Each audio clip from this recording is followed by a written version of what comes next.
Why can't people be on time?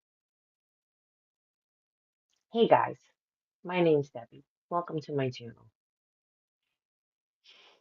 It says it's supposed to start at 10 and they've not started yet.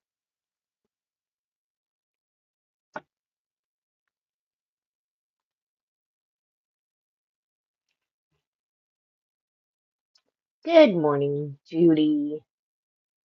Wiggles, yes, you're in the right place. Marty, are you on a mobile device? Because that could be why it never redirects for you.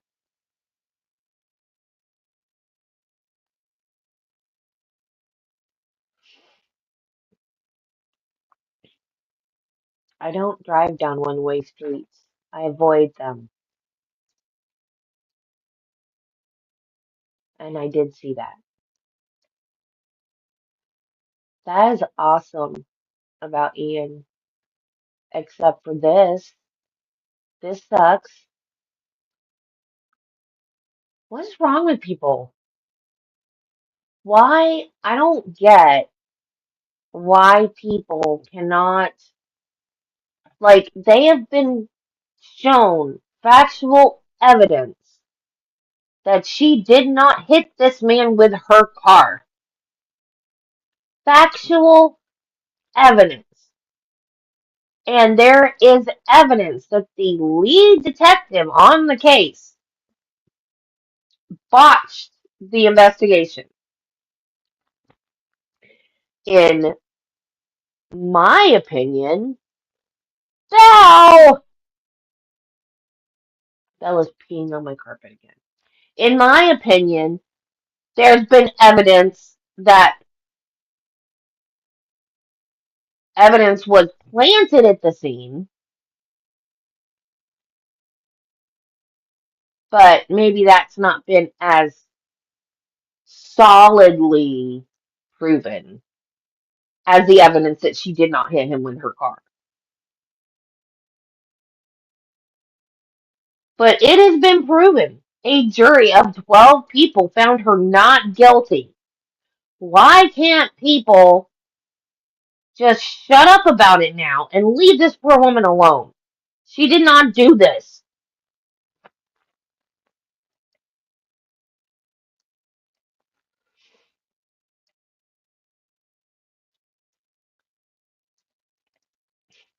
Yeah, the now former lead detective. And who knows, why did you do that? Yeah, I know you gotta go when you gotta go, but you could have asked me. I would have opened the door for you. You could have gone outside. No, you don't get a cookie when you pee inside. You get a cookie when you pee outside. Go lay down.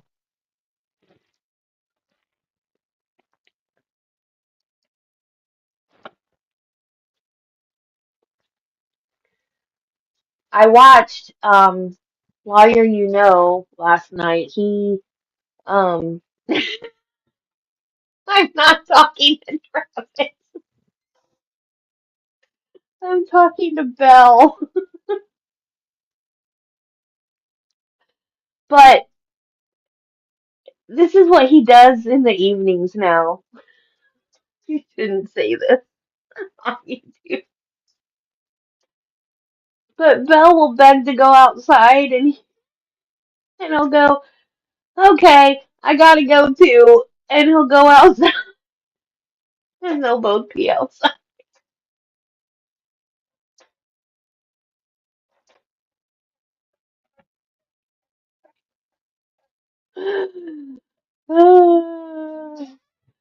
um,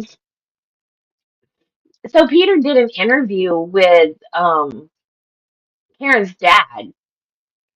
Peter didn't do the interview. He showed the interview and talked about it.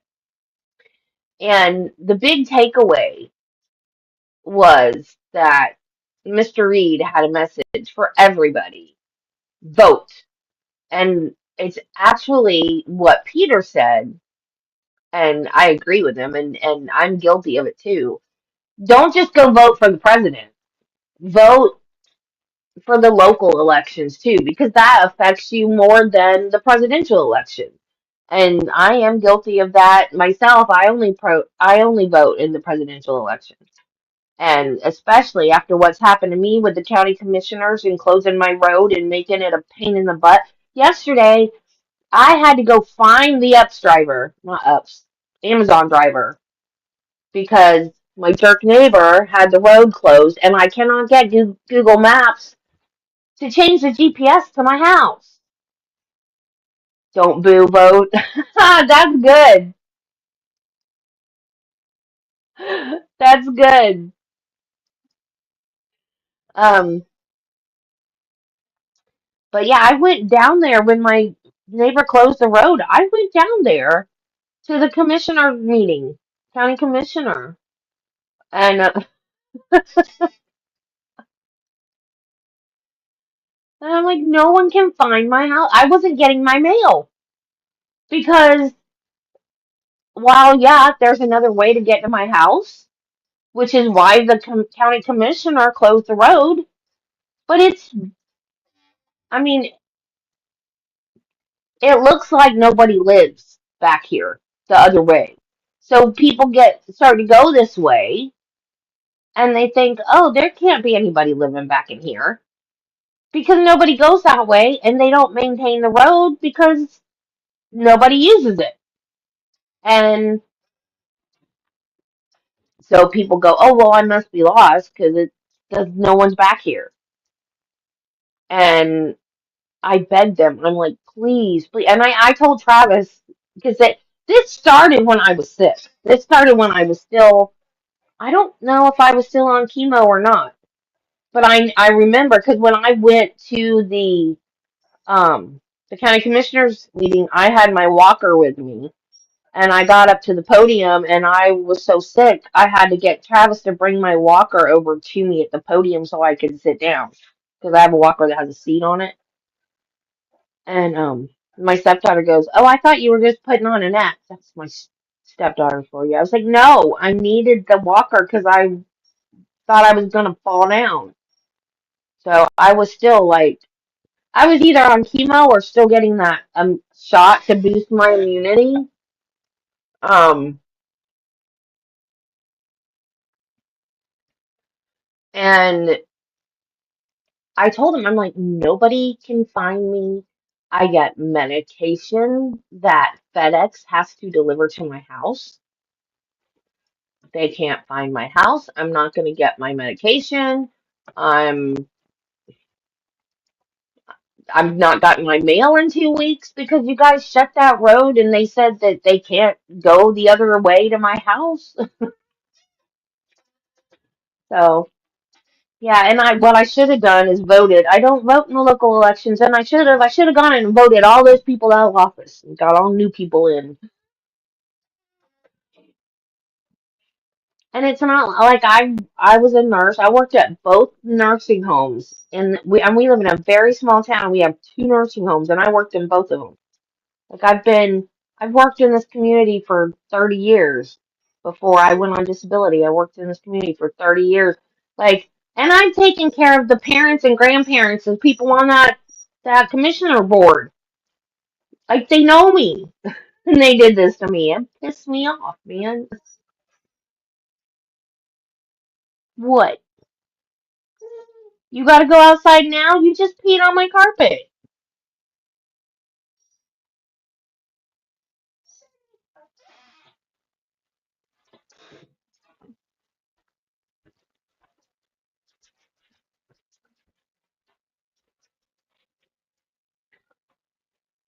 No, you don't get a cookie. You peed in the house.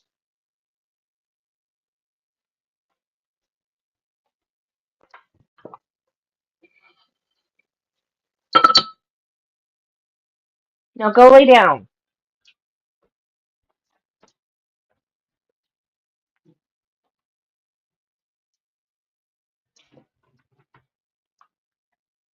Go lay down.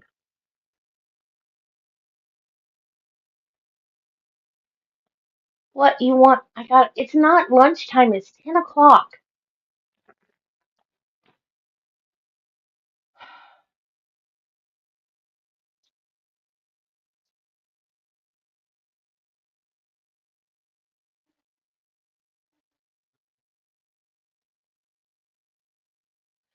I know. I know. I keep telling Travis to quit yelling because he yells at her, and then they don't wear collars. They have halters. Second breakfast, yeah. Um, and he will get up and grab the halter has like a handle on it, and he will get up and like pull her with the hand. I'm like, stop! Don't do that, Travis! Don't do that. She's peeing. Don't jerk her like that while she's peeing.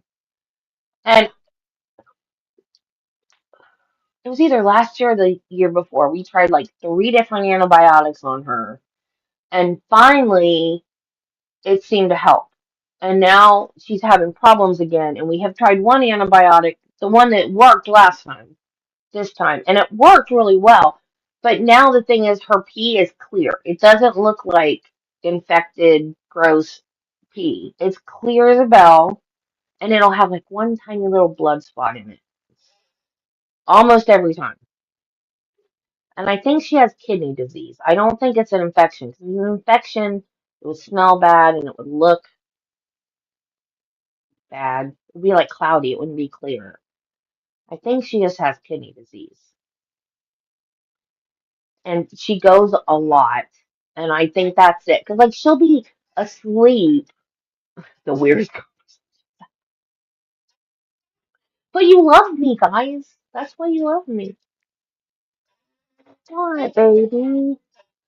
But yeah, I think she does. Because, like, she'll wake up out of a dead sleep and just, like, get off the bed and pee immediately. So I think, Judy, you're right.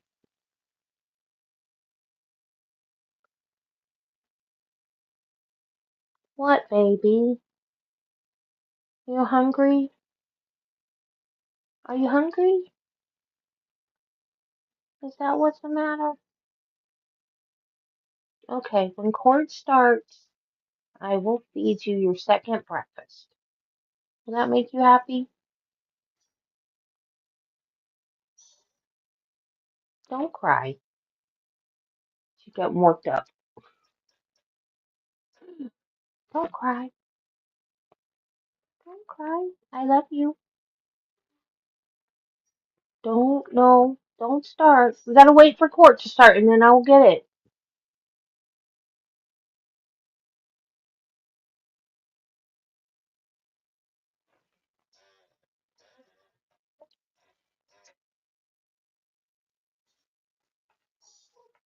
Don't start. Don't start.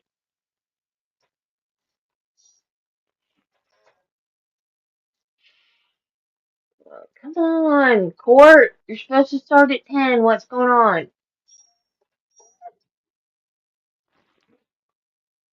Can you wait just a few minutes, honey? I did feed her earlier this morning because I got up like a quarter to 6. So you had your breakfast early this morning. You're probably hungry. It's not lunchtime yet, though.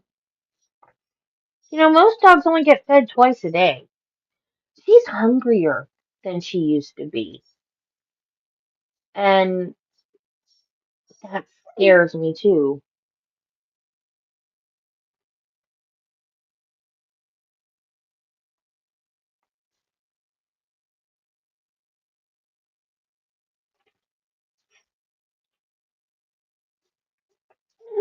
She was super, super skinny.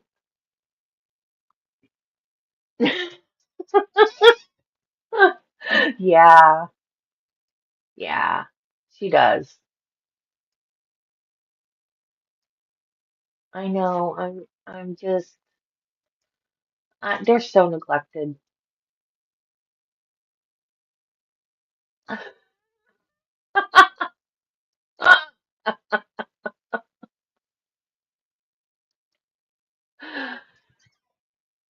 Well, for lunchtime, she gets a smaller portion than for breakfast and dinner. But she had lost a whole bunch of weight. And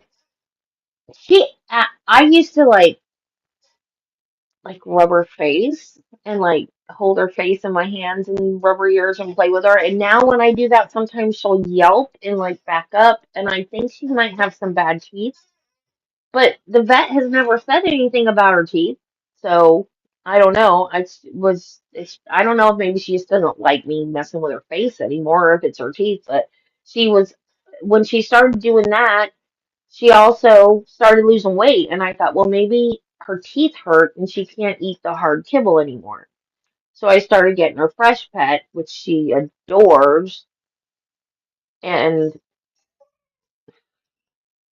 and she gained the weight back. And she was overweight before, but she looks good now. But she's hungry all the time. Like, and yeah, I know dogs are hungry all the time. Like, if you're eating, they want what you're eating. But I'm talking like she wants me to feed her food all the time. And Mr. Man over here has taken an attitude because he doesn't get special food. He still has to eat the dry kibble. And so now he's become a problem because he wants her food all the time.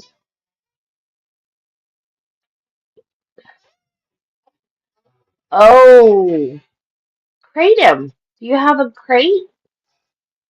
Dogs like crates.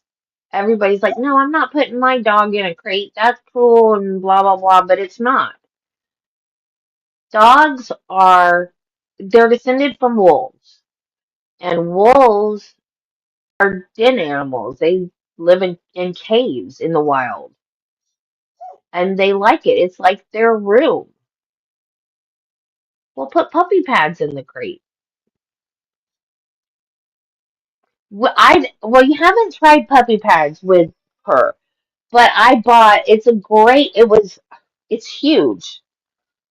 I don't remember what the dimensions were, but it's fake grass, and it's made to go on like your patio, like if you have a covered patio. It's not made to go like on carpet, because um, I can't remember if it had something that you could take apart to wash. But anyways, it's like fake grass, so like if it's raining or too cold or something like that outside, they can go on it. And then there's some way you can clean it. And I think I put it in here. So it would be right here next to me. And so when I'm here at the desk, they would feel comfortable doing it here. And then I wouldn't have to be getting up and down all the time. And then they wouldn't pee on the carpet. But they weren't using it, and I told I was going to work with them and get them to start using it, but Travis put it up somewhere, and I don't know where he put it.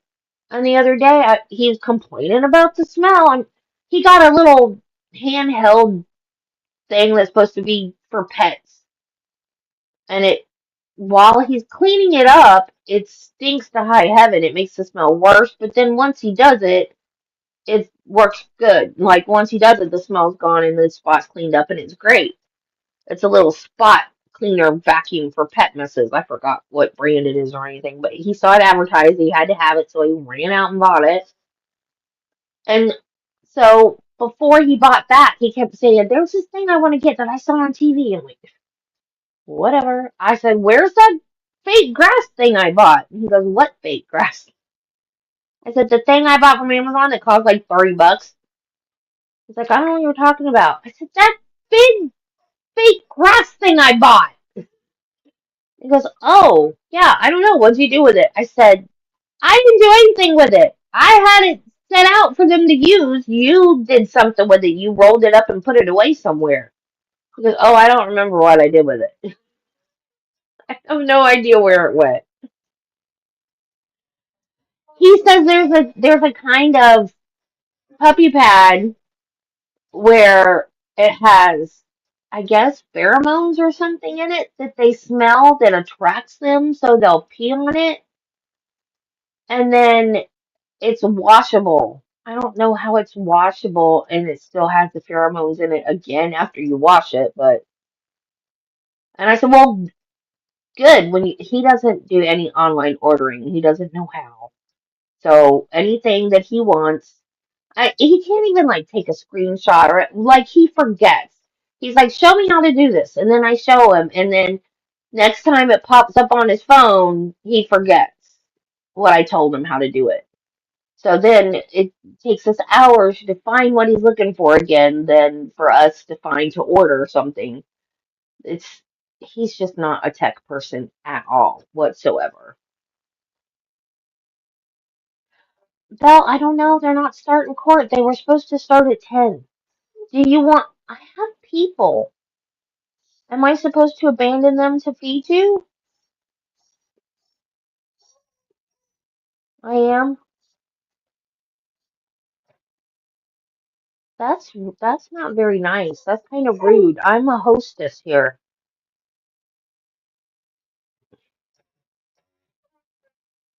But we had a pit bull that had a crate, and that was her room. Like she would just go in her crate and just lay down in there. And that like she wouldn't even be asleep. She'd just go in there and lay down. That was her room. And she just liked it in there. What, honey? Can you wait? You're not starving. Come here. Come here. Why do you guys not want me to hold you anymore? I used to pick you up and hold you all the time. Whoa, you're doing a Bambi on the linoleum. I don't know why, but as she's gotten older, she's lost traction on the floor, on the linoleum, and she'll just flat out like Bambi on ice. And I'll grab the handle on her halter and just pick her up and just pick her up in the air, and then she gets her feet back underneath her, and then she's fine. I don't know why she's lost traction. You're so old you've lost the traction on the bottom of your paws. Did all the traction rub away on the bottom of your paws? This looks could kill. Tell the court it's time to start.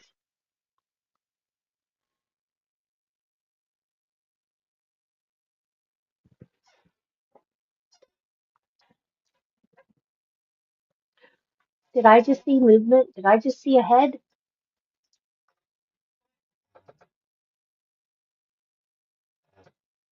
You're so cute.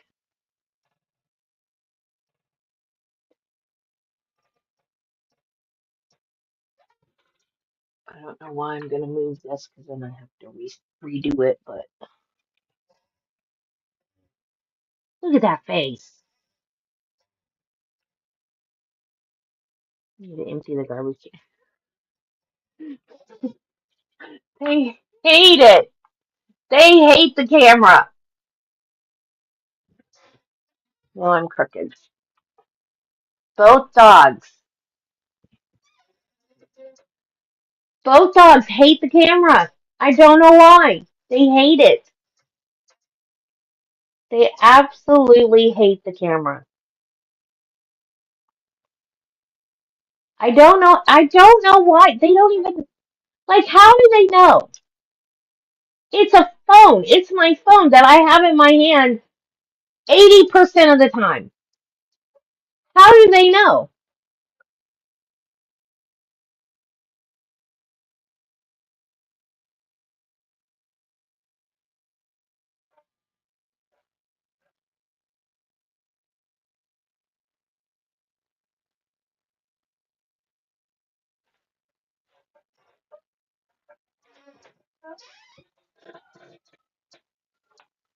Well, this is supposed to be a phone stabilizer, and it is not very stable. Travis said I should send it back, but I hate sending stuff back. It's a hassle. I was gonna send the big tripod back, but Travis is like, no, you better keep it because then you might say, oh, I think I need it.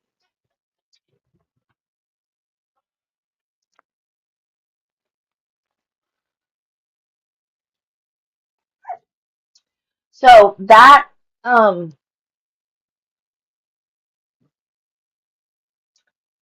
link, where'd I put it? This link right there.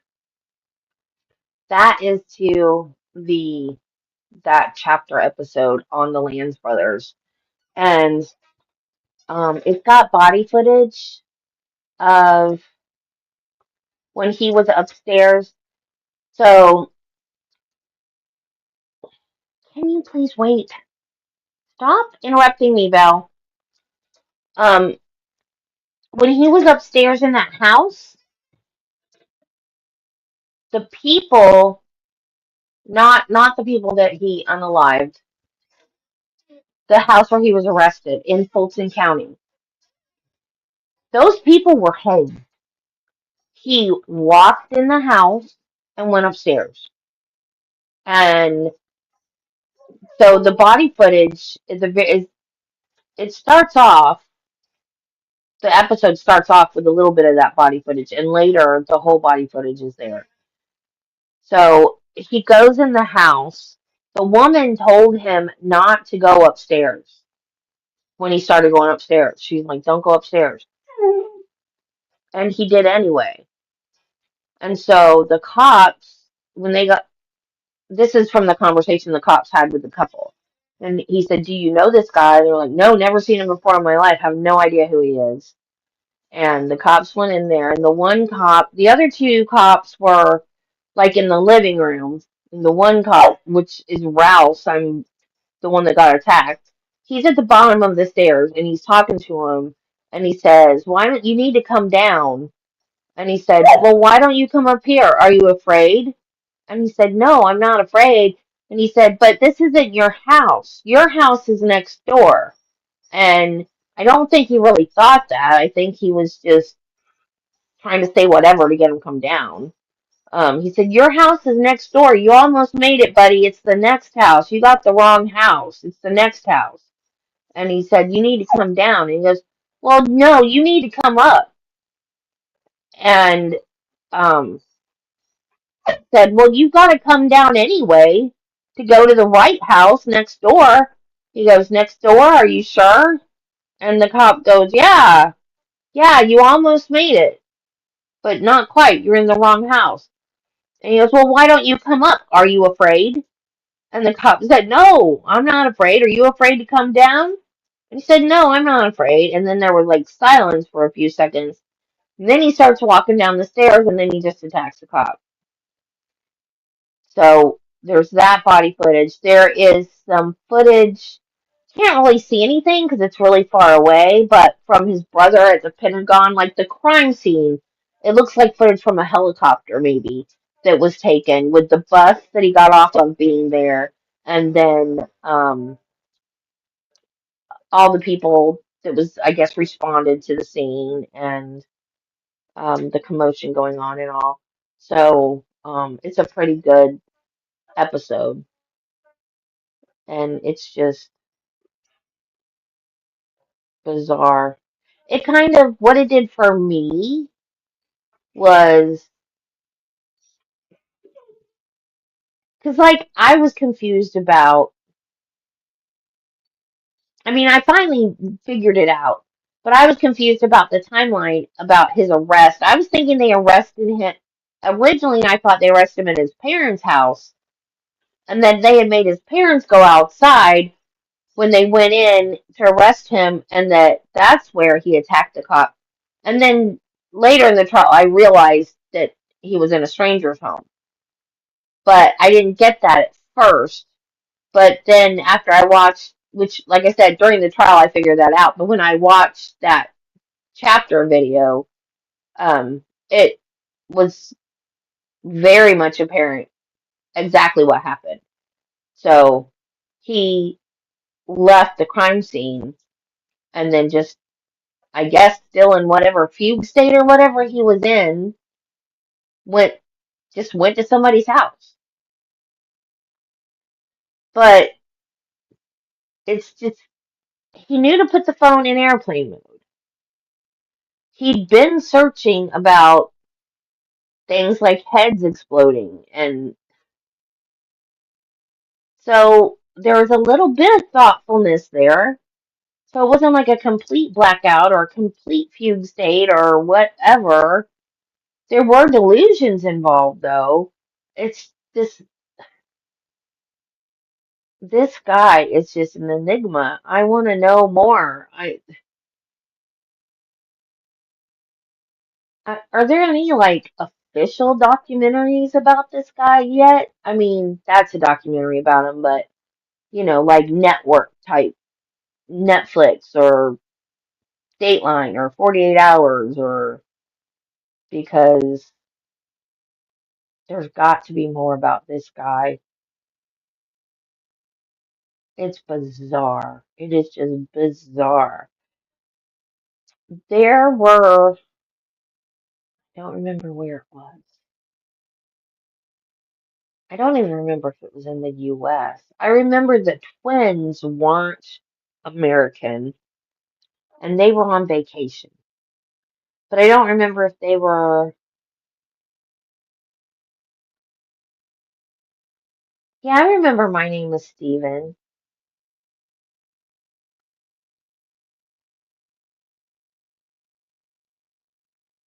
That was Amnesia though, not Fully I Do, right?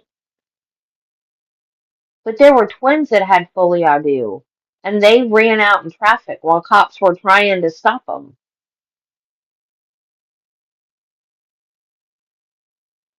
Wasn't My Name is Steven, was that Amnesia or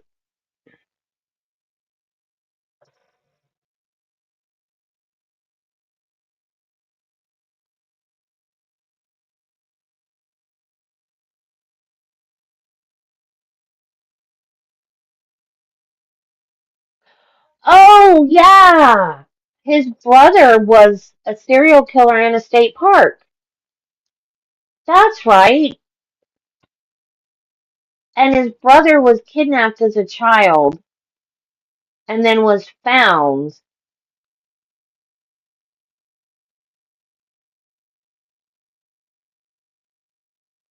And then, oh wow, I need to look into that.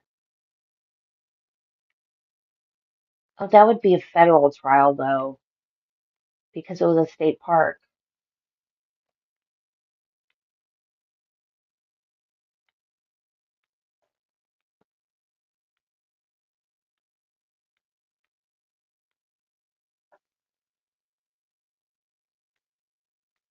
Yeah, I remember now. I'd forgotten.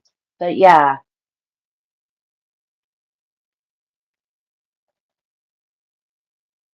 Man, so they kind of went through a similar, yeah, the Yosemite. So that's kind of their parents. Yeah, he died in an accident, didn't he? Man, their parents kind of went through the same thing, both of their kids in weird, tragic things. Yeah. Wow. You know what's weird? Um, okay, I am live because you see the ticker moving, right? I'm not. See, the ticker is moving. So I am live. I'm not doing what I did yesterday. Um, you look at people that seem to like have it all and you think, man, my life is crappy. I live in a crappy house. I got a crappy job, crappy car, whatever. And then you hear stories like that. Honorable Judge Sonia and Brown's presiding. And then you think, dang, my life is pretty good. Good morning, everyone. Please be seated.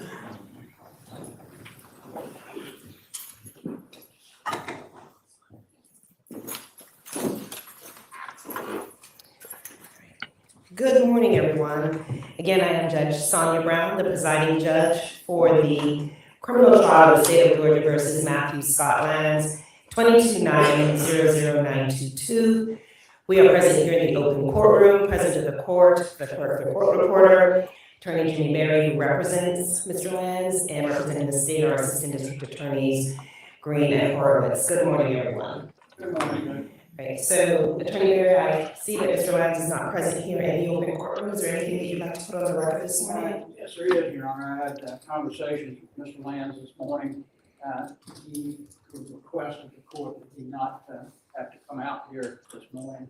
We did a waiver of his presence. Darn it! Signed that, so we would ask the court to allow him not to be present. Anything the state would like to put on the record? No, Your Honor, I've seen the waiver and I believe it's in the file. All right, so the court has, before coming out, court did have an in-chambers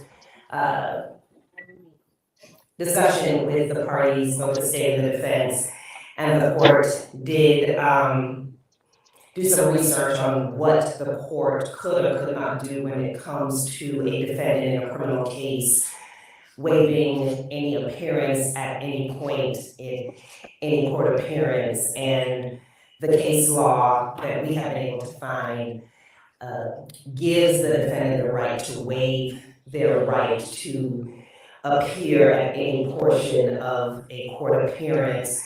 And there is some authority that allows the court to require them because it is the defendant's right at that point. And so a waiver of presence at sentence hearing has been filed here in the court at 10:22 a.m. It reads, comes now defendant in the above entitled case and states the following. I have been fully advised of my right to be present for my sentencing hearing, and I voluntarily and knowingly do hereby waive and give up the right to be present in my sentencing hearing today, November 21st, 2025. Submitted this 21st day of November 2025, signed by the defendant Matthew Scott Lanz and his attorney Jimmy Berry, and it has been filed in court. And so we will proceed with the sentencing today. The court will not delay it, and the court will proceed with allowing the state and the defense to present any arguments or any statements that they would like to present to the court today. Right. Yes, Judge. Yes, Judge. So we have 13 victim impact statements, and so you can proceed at that time. At this time, we would call Timothy Hicks.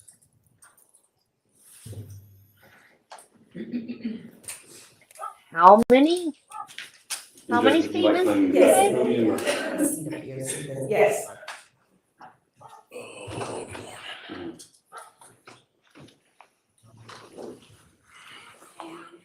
That's just as bad.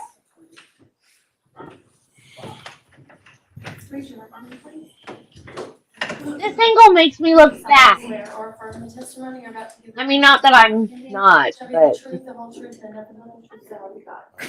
have a seat for me, Mr. Hicks. I know you have already testified, so I will need you to say this on your right to vote. Attorney Horowitz, you can proceed. Thank you, Judge. Good morning, Mr. Hicks. Good morning. So it is our understanding that you have prepared a statement as to how this case has affected you. So at this time, I would ask that you provide that statement for the court. I'm a party girl. Well, I'll tell you, I haven't necessarily prepared anything formal. I've got a chest, bronchitis. Come on, Belle. Take your time, there's some water there if you need it. Come on. Your Honor, I've had 4 years to write a statement, and I can't tell you the times I sat down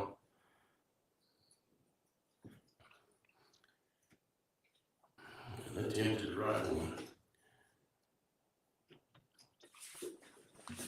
Only to find it was inadequate.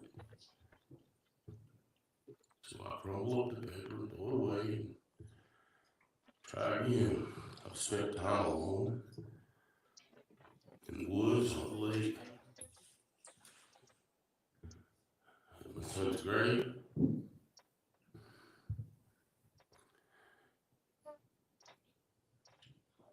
And I just find that there's just really not words proper enough to convey how this has impacted me personally. And Your Honor, look, I'm in the courtroom. There's so many people here that love to this kind of people they were. They earned this by being good people, good Christian people. I'm gonna share a story with you. It seems that my life took off when I was 19 years old. When I turned 19, I became a law enforcement officer and got married all at the same time. I'd always taken life pretty serious, and I felt I had that maturity level to pursue those. And so I did, and I spent my first 2 years in law enforcement and as a husband. And then on my 21st birthday, like many people do, they go out and celebrate and party, and some drink, some don't. But they celebrate that 21st milestone. For me,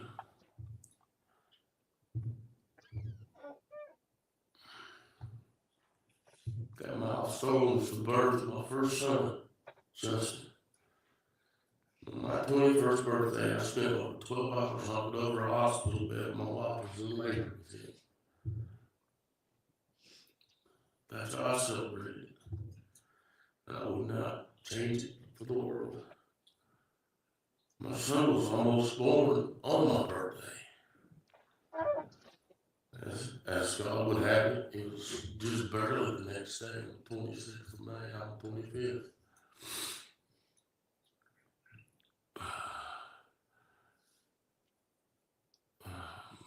Having children, in order for any parent, is one of the proudest days of your life. It's truly a gift from God. Not just a gift, but a blessed gift. I mean, for God to bestow upon people, anyone, children, God's entrusted you with something that He considers very precious.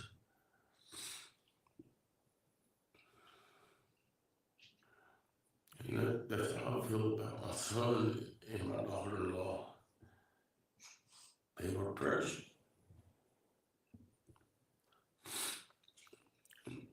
Mr. Lanz gets the opportunity today to tonight come out here facing us, facing our tears, our hurt, the hole that will be forever in our hearts.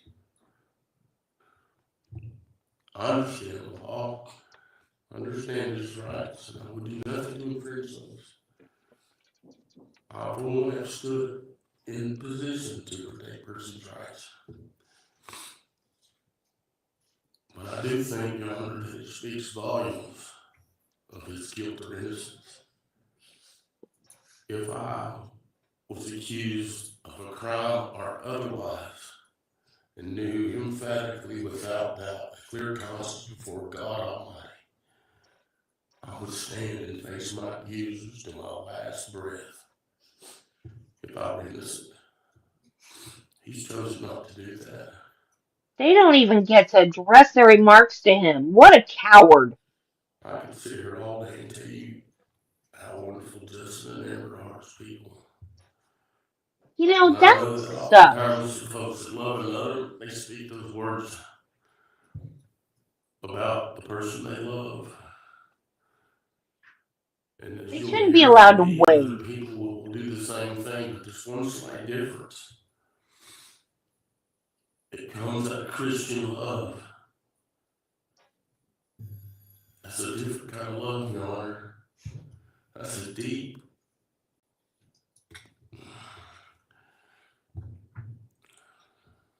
agape love. It gets no purer than that.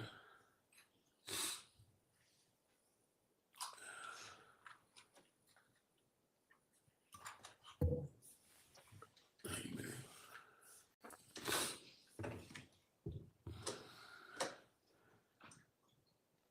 To say that I have a hole in my heart forever is just pointless. You know, I love all my children. I've got 3 total. There's always something special about your firstborn. It's the first for everything that you do as a parent. But again, all my children are gifts from God. And it hurts me as a man of the house, as the chief priest of the family owner, to watch my family suffer. Knowing there's nothing I can do. I took an oath before God, my wedding vows. I took an oath to myself, raising children. And there's nothing I can do to make them feel better. To heal the hurt. To bring a brother back to my daughter and my son. To bring a child back to my wife. And as a baby yard, that feels a bit helpless. Because all I want to do is the right thing by my family. And in this case, I can't, and I'll never have an opportunity. I also feel like I've always told my children that I'll always be there for them, and I'll protect them as best I can, even in their adult years. As a law enforcement officer, I know what evil works out in the streets and in the hiding spots.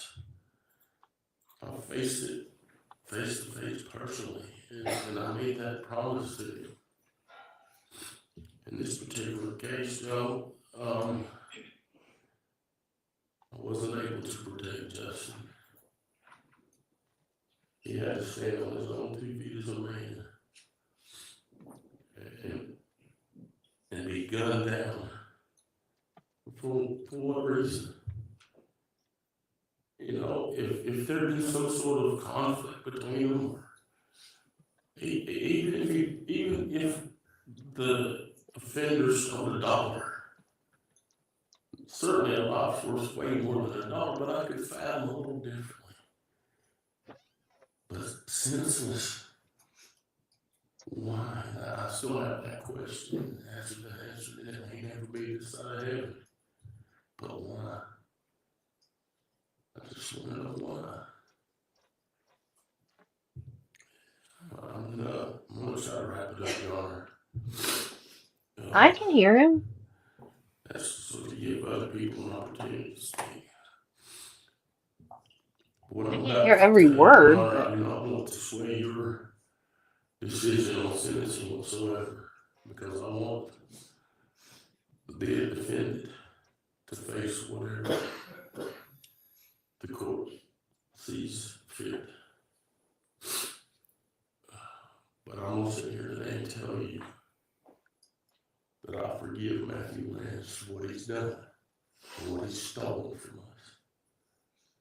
For me personally, I can't speak for everybody, I speak for myself. But I forgive him. Because we all need the grace and mercy of God. And I cannot, in good conscience, withhold what I ask God to give me from another person, including him. And as heinous and as evil as it's been. It's my prayer that Mr. Lanz goes to prison. And during that stop time, growling. there's some serious self-reflection. It's not mental rehabilitation you need, John. It's an exorcism. That's what he needs. It's Amen. very healthy dose of Jesus. That's Justin's I dad. pray that he'll find that once he's there, and it's time to reflect. Because hell is real. And hell is real. Unfortunately, the And judge can't regardless do of that. my hurt and my pain, I don't want anyone to suffer hell. I like this dude. So, It's exactly what he hope you needs. all can understand that. I can't stay bitter for the remainder of my days. I've got to rise up now and raise Yes, my he's a victim's grandson, father. do the best I can to to bring healing and comfort to my family. And I can't remain bitter. I want to ask you to face Fight! the consequences of his decisions. And Your Honor, he had a choice. When he arrived at the residence and approached the area of entry more than one time, that was his valid decision. That is where he was faced with Satan on one shoulder, whispering in his ear, and the Holy Spirit on the other. God gave him an opportunity to turn away and leave, but he made a choice not to. For whatever reason, he made a choice to carry out what he intended to carry out.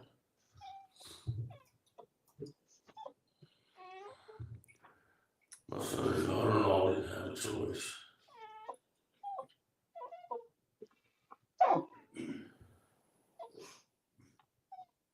And I appreciate you listening. You probably hear this kind of stuff often in your profession. I don't know how much more sincere I can be. I hurt. And I hurt deep. And a portion of my heart is gone forever. Save eternity. And that day I look forward to. I think I'm finished now. Thank you, man. Thank you, Mr. Hicks.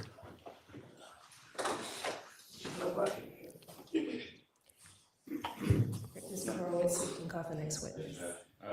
So the next three actually want to come up together in support of one another. So at this time, the state's going to call Heather Falkowski, Audrey Logan, and Michelle McGinnis.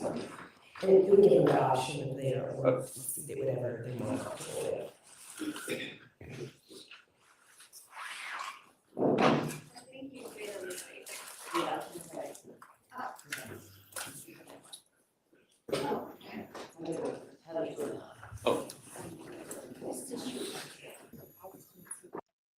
He started off by saying that he spent his 21st birthday with his wife in labor and delivery with Justin, and that Justin was almost born on his 21st birthday, and that God gave him the gift of Justin to take care of.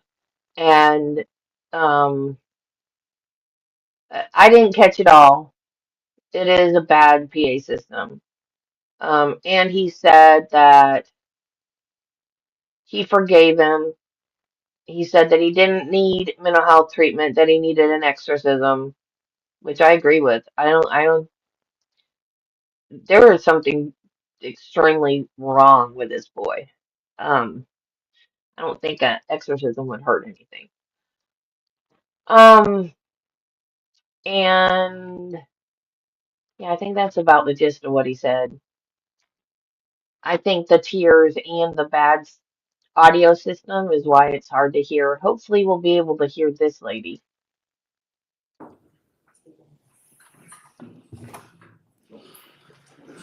Oh, she got a teddy bear.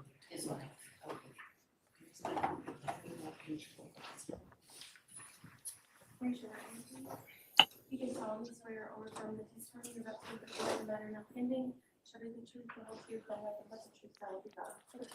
Which one? Have a The seat. one where they Everyone were seated and killed, you or can the say one where the swear boys and lived? proceed to name for the record. Maybe both. My name is Heather Falkowski, and that's HEATHER What now? FALKOWSKI.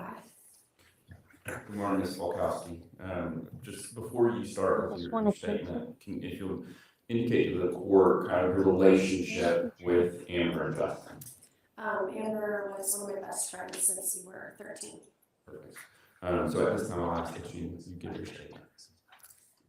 Your Honor, thank you for allowing me the chance to speak. Amber was, like I said, one of my best friends since we were 13. For 2 decades, she was stitched into every season of my life. homecomings, prom, spring breaks at the beach, weddings, baby showers, and so much more.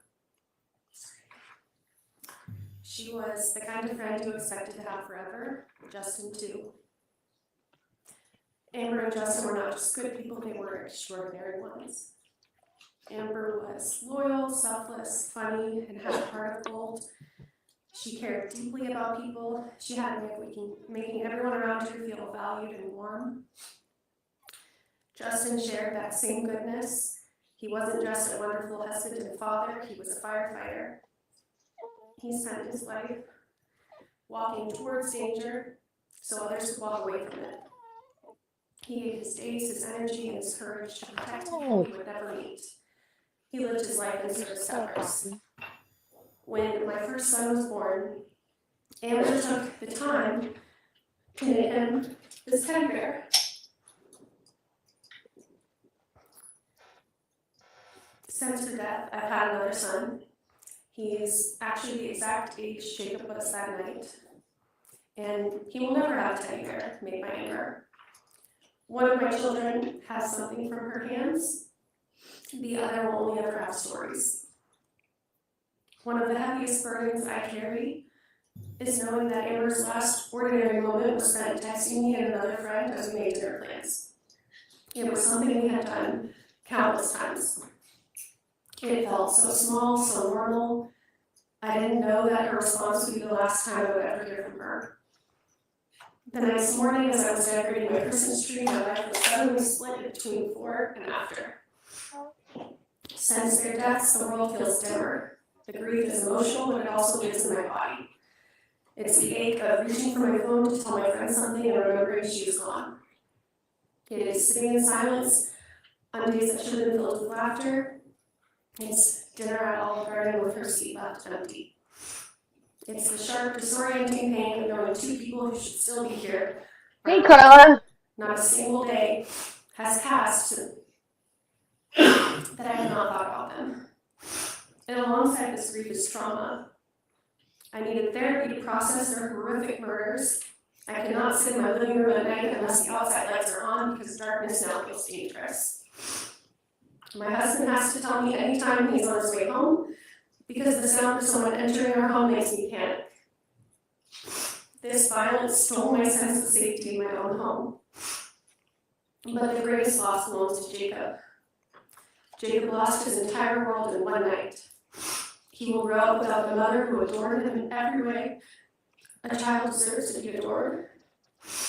He will never feel her arms around him after a hard day. He will never hear her voice cheering him on, never get the whispered reassurance that she loved him more than anything. And he lost his dad, who was strong, kind, devoted, and very brave. A father who ran into burning buildings so other families could stay whole. He will miss out on lessons, moments, memories, and love that no one else can ever replicate. Though I know his grandparents will all do a fantastic job. After all, they raised Amber and Justin. The loss that Jacob carries is lifelong. It will shape every milestone, every birthday, every achievement, and every heartbreak. There is no justice on earth that can give him back what was taken. Amber and Justin were stolen from their son, their families, their friends, and from the future they deserved. They deserved to grow old. They deserved ordinary mornings and long years watching Jacob grow up. They deserved to give Jacob's siblings something they deeply wanted. They deserved safety, peace, and a lifetime together. I hope this court understands the full weight of what this world lost when Amber and Justin were taken from us. Justice cannot restore what was broken, but it can honor the truth. And the truth is that two extraordinary people were taken from us, and the ripple of that loss will continue for the rest of our lives. Thank you.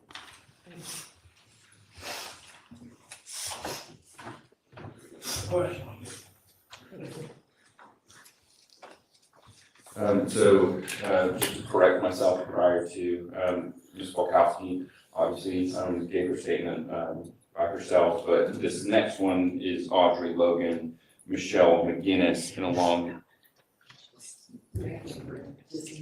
Oh, just Amanda Creel. I apologize. So at this time, the state would move to tender what's marked as State's Exhibit Sentencing 1, which is located on this master drive here. And it's an audio recording of Amanda Creel's statement. And her name is spelled Amanda, and then Creel, Creel.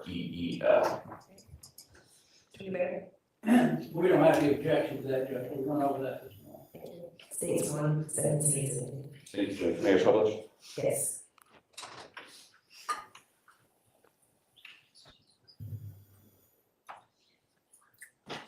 And just for the court, it's just an audio statement, not a video. Good morning, Your Honor.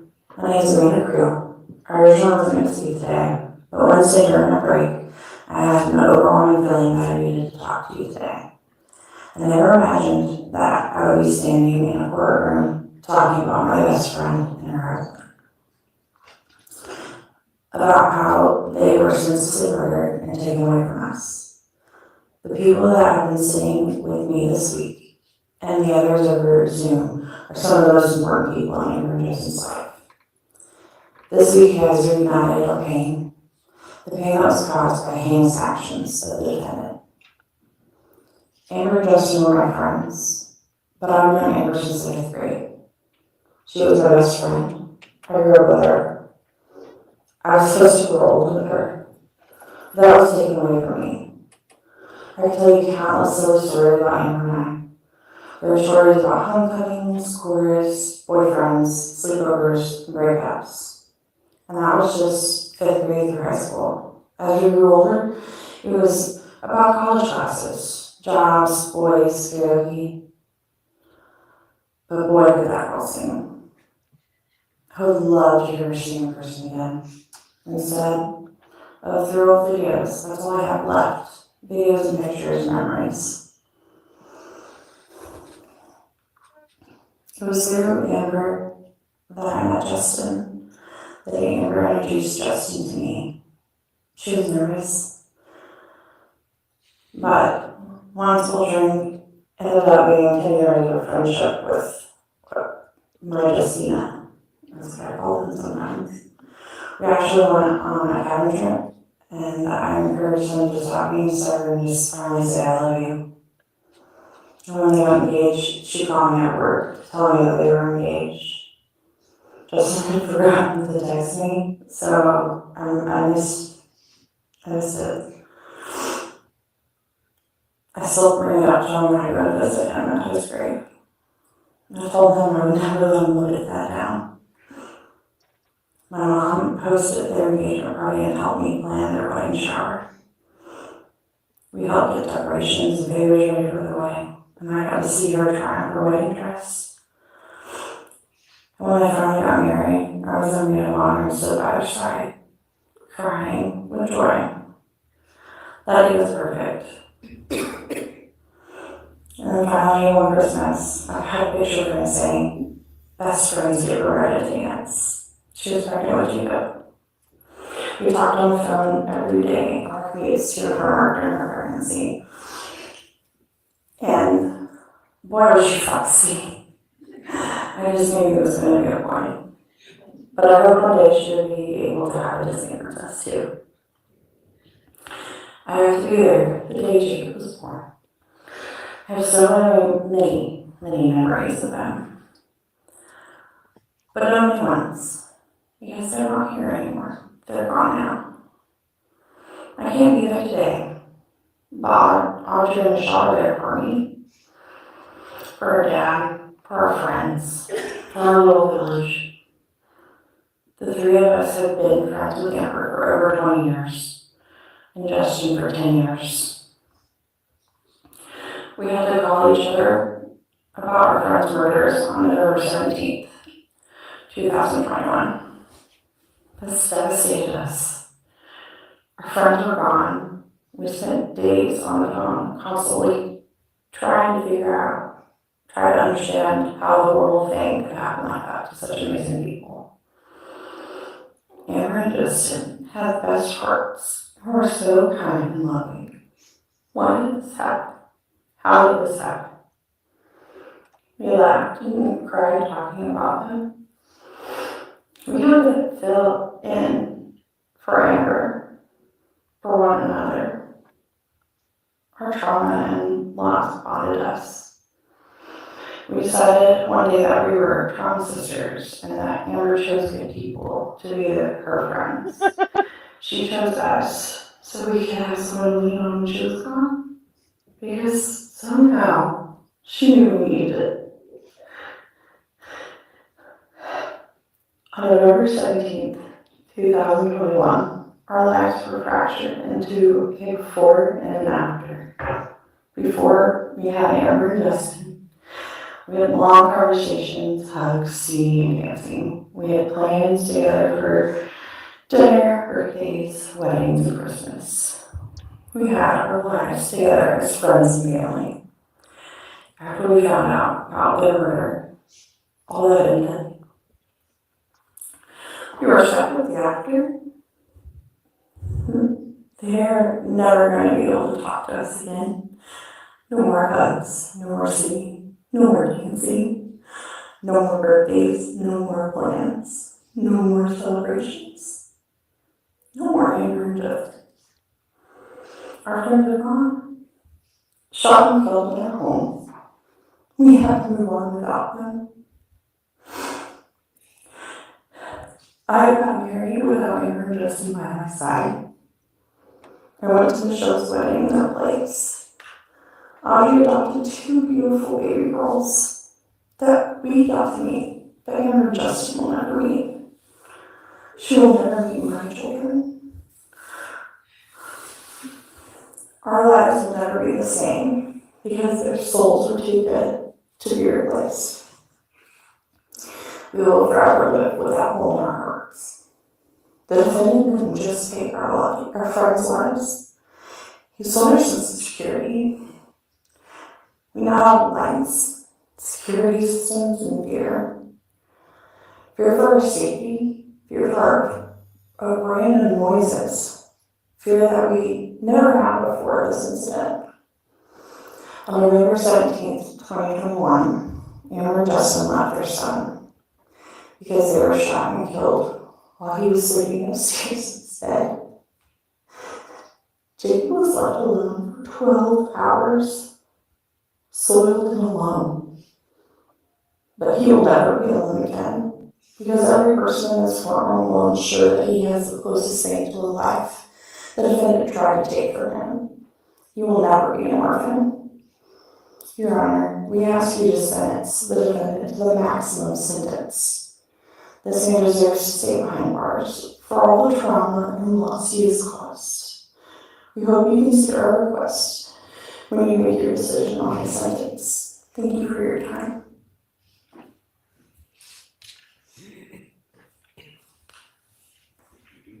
For the record, we played the state's one sentencing one in its entirety. Now, finally, Heather Volkowski. No. Sorry. Audrey Logan and Michelle.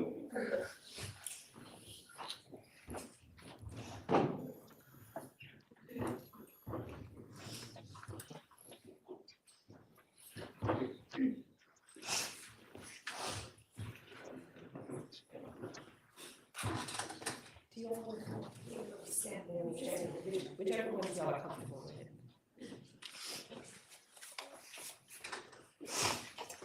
Get you all to raise your right hand, please. You solemnly swear or affirm the testimony you're about to give the court in the matter now pending shall be the truth, the whole truth, and nothing but the truth, so help you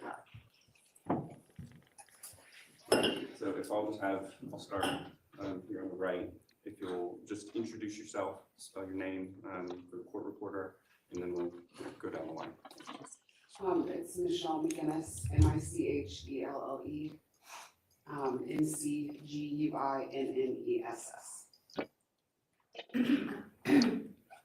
Sorry, I'm Audrey Logan, AUDREYLOGAN. Matt Logan, MATTLOGN. And I'll start with Michelle. At this time, if you, or whoever wants to give one first. Okay. Your Honor, my name is Audrey Logan, and Amber and Justin were my husband and I's best friends. My husband Matt and I have known Amber for as long as we can remember. I'm talking elementary days when she refused to let Matt eat lunch alone, and he even shared food with him. Not only did we attend elementary, middle, and high school together, but we played softball together for many years. We joke because I had a bad habit of being angry. After striking out or getting out on base, and we come back to the dugout to sulk where she knew I didn't want to be talked to, but she'd always be like, "It's okay, girl, you got this." She was not going to stand for me being in a bad mood or being too hard on myself. We became even closer after our high school days, though, and that's when she introduced Matt and I to Justin. I vividly remember that day because Matt's not a people person. He just isn't. He was so concerned that he was just going to be like everybody else and we would be biting our tongues all night. But the day they met at Patty's described everything in my brain. That's the day that him and Justin became inseparable.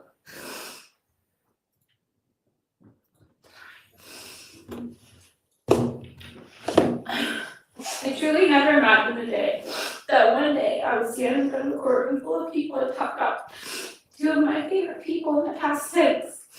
That I sit here hand in hand with some of their most favorite people reliving the absolute horror that happened on November 17, 2021.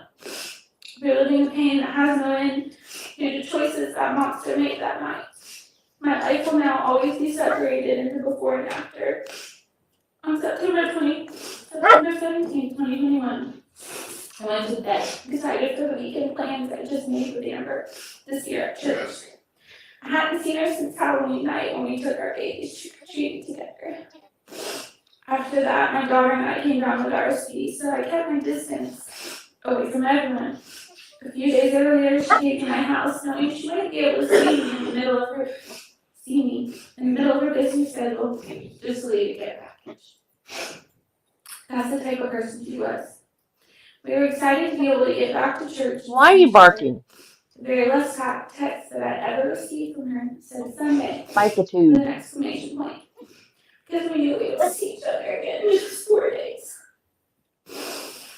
On November 18th, I woke up, planned to do some Christmas shopping, so I texted her to ask if Jacob had a Christmas list so I could get the sample approval on my gift idea. She never received that message, and I would never get a response. See, that was before my worst nightmare came to life. My best friends murdered in their home. Their lifeless bodies left in their home. Their son confused. My mommy and daddy won't pick us. He just left them there like they didn't matter. And like Jacob didn't matter. But they mattered. They weren't just our best friends. They were our daughter's godparents. They were our family. They came beside me and prayed for me, over me and with me during all the hardest parts of my life. Amber was my voice of reason, my confidant, and my biggest fan. And Justin was always there to make us laugh and ground us when we needed it the most. They were in our wedding, and they were in ours. They were in our wedding, we were in theirs, sorry. We spent many weekends together, standing up entirely too late, watching any alien movie or silly dog we could get our hands on. Then when our children came, we were at their births, waiting outside the door for the minute we could hold each other's babies and check on each other. We started to create our own traditions with our babies, like family vacations, pumpkin patch trips, and trick-or-treating. But you see, that was all before. Now, we're in the after. A big piece of my husband and I died that day too. So much joy was stolen from our lives, our innocence, our peace of mind. Our home is now lit up outside 24/7, surrounded by cameras monitoring every corner, every blind spot. Our life is full of ring notifications or Life 360 alerts. Any little noise in the middle of the night wakes us up and strikes fear. I can't even come home at night without fear that someone's watching my every move. And that's just how I feel. Imagine how Amber's dad feels or how Justin's parents feel. That type of fear never goes away. That monster took away our sense of security, even in our own homes. Now we're forced to live a life in a world that none of us asked or planned for.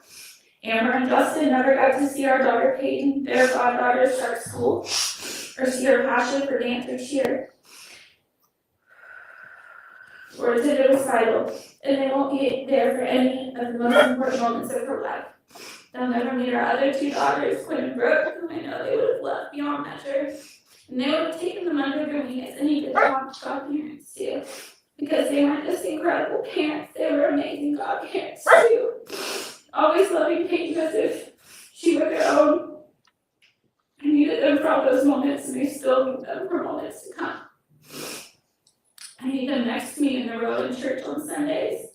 That's where their absence is felt the most.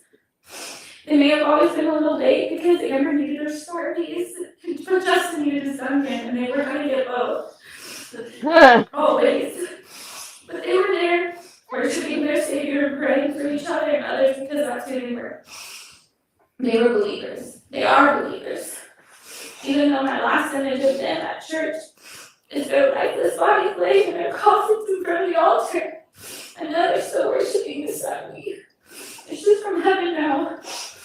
Yes, I know where they are, and that I'll see them again one day because of their love for Christ, and for that I'm grateful.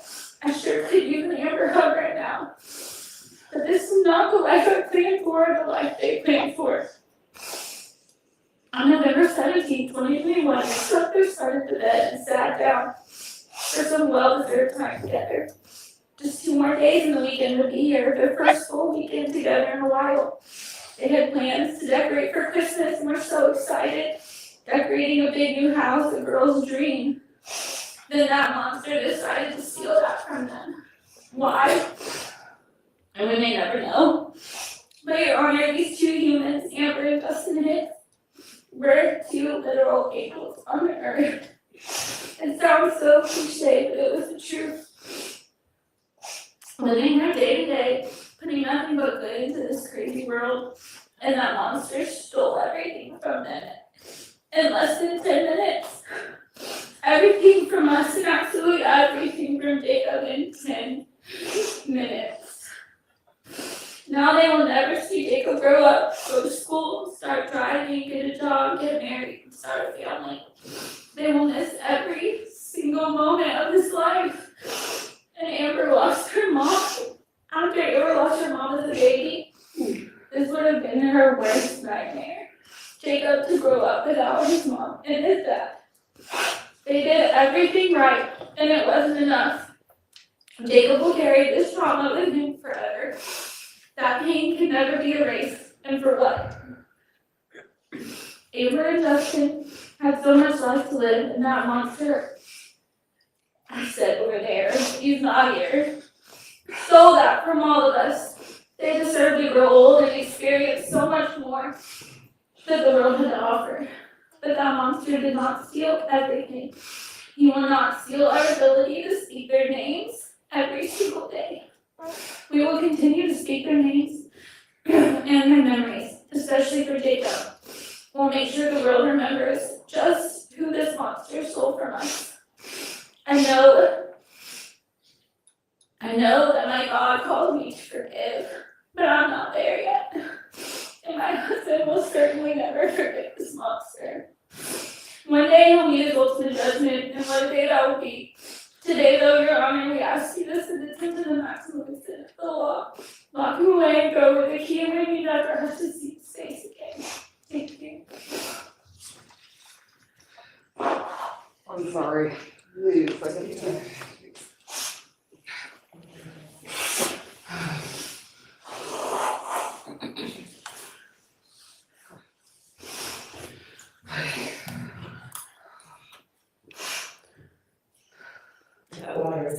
yeah, thanks, I need that.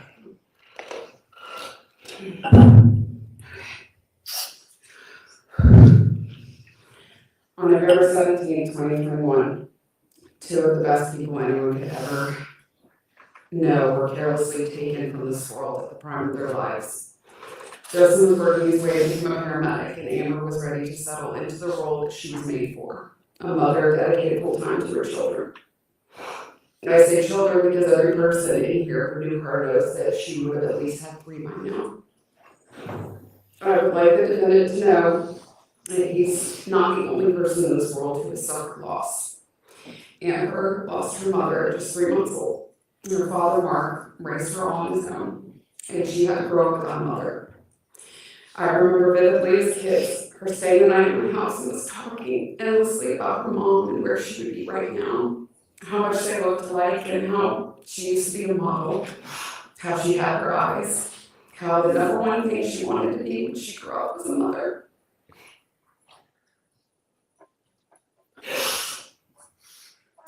He took that from her. He took that from Jacob.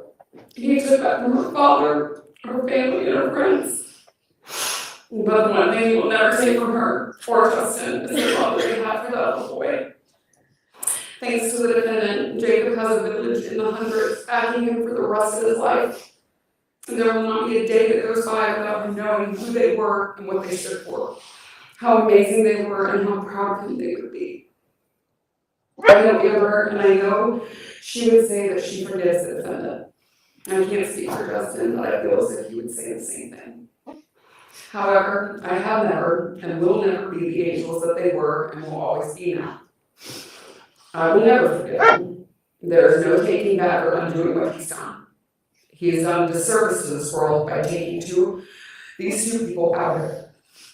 He ambushed and gunned them down in their own home like they were animals trespassing on his property, when in reality, he came into their home with their baby asleep upstairs and murdered them in cold blood without a single thought behind it. Callus doesn't even begin to describe the creature he is. He is inhumane, he is heartless, he is a monster. And I know that if given the opportunity, he would do it again. Because people like him don't care about the cause and effect. He will always be the victim, he will always be callous. He is dangerous, and I will be dead before I watch him put another family through this, put another child through this. It is because of this, Judge, I beg you to sentence the defendant to life with no possibility of parole. For Jacob and the future he had ripped from him on the night of November 17, 2021. Thank you. Thank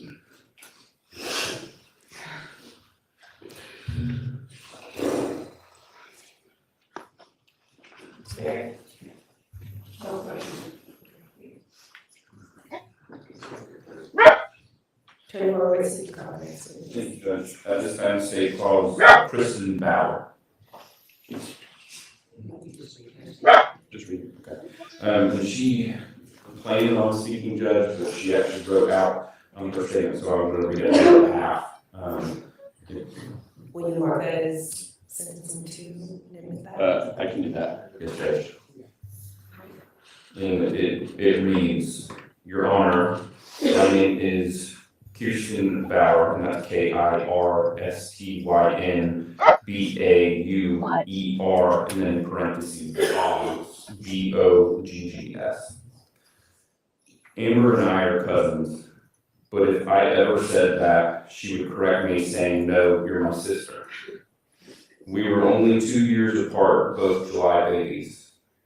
Amber was an only child due to the loss of her mother just 2 months after she was born. We were inseparable as kids. If she went, I went. She was my big sister, my maid of honor, my best friend for life. Now I'm here and she's not. It's not fair. They should be here today. Amber and Justin were the kindest people I've ever met.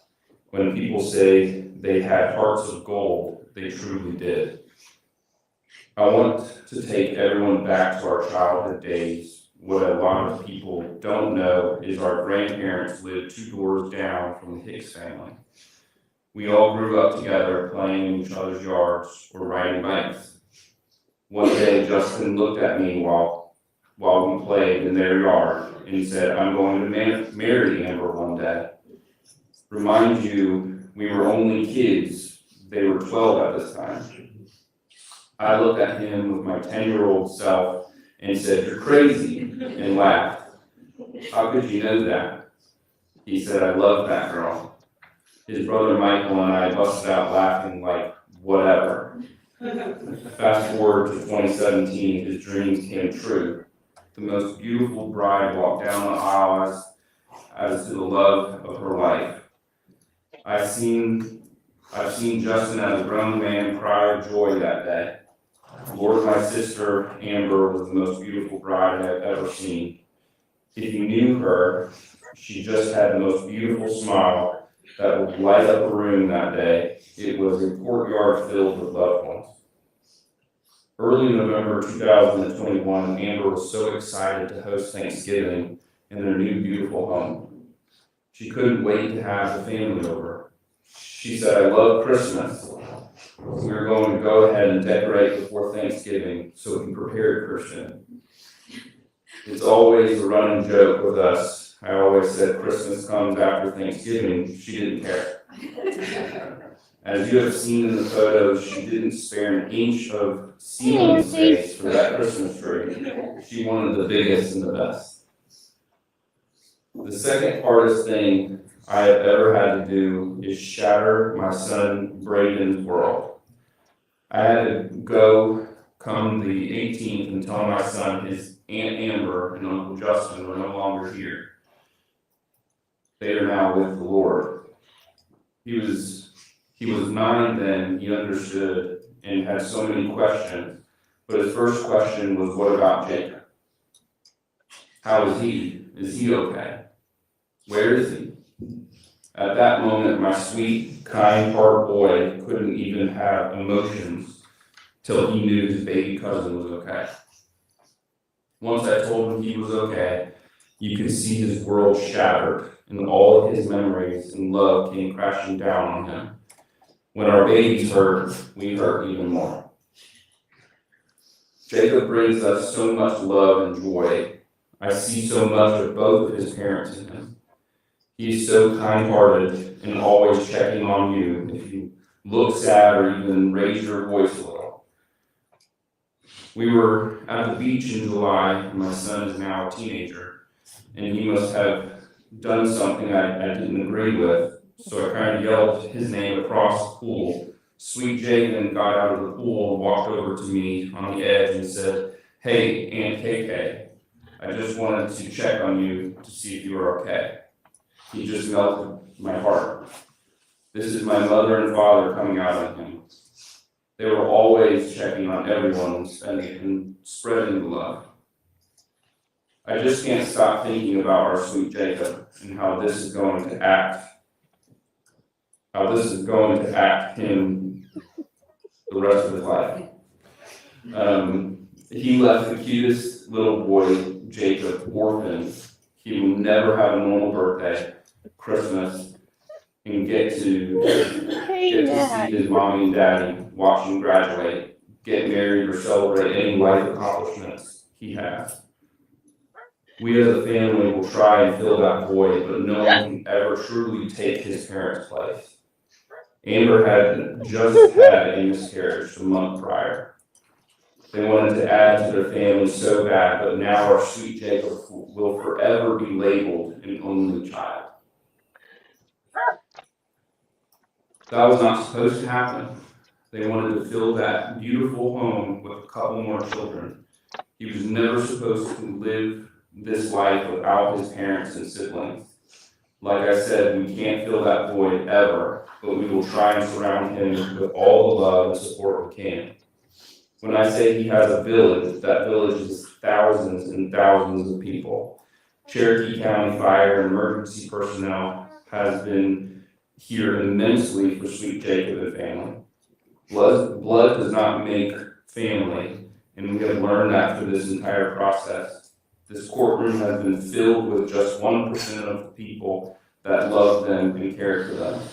I honestly believe we could wrap this building multiple times with the amount of people that these two beautiful souls truly impacted. What Amber and Justin thought was their dream home later became their worst nightmare, along with everybody else that loved them. Our hearts will honestly be forever shattered with the loss of these two beautiful souls. Nothing can ever bring them back. What he did is not human behavior. What he did was acts of a savage animal. He sat there and preyed on them like a savage animal. He should be treated as such and locked in a cage for the rest of his life. Thank you, Your Honor, for helping us get justice for Amber and Justin. Thank you. Make all your next witness. At this time, the state calls Chief Eddie Robinson and Sergeant Tyler Davidson. They're calling police for impact statements? That's weird. I've never seen them call officers for impact statements before. Oh, but he was a firefighter. Raise your right hand, please. You do solemnly swear or affirm the testimony you're about to give the court in the matter now pending shall be the truth, the whole truth, and nothing but the truth, so help you God. Thank you.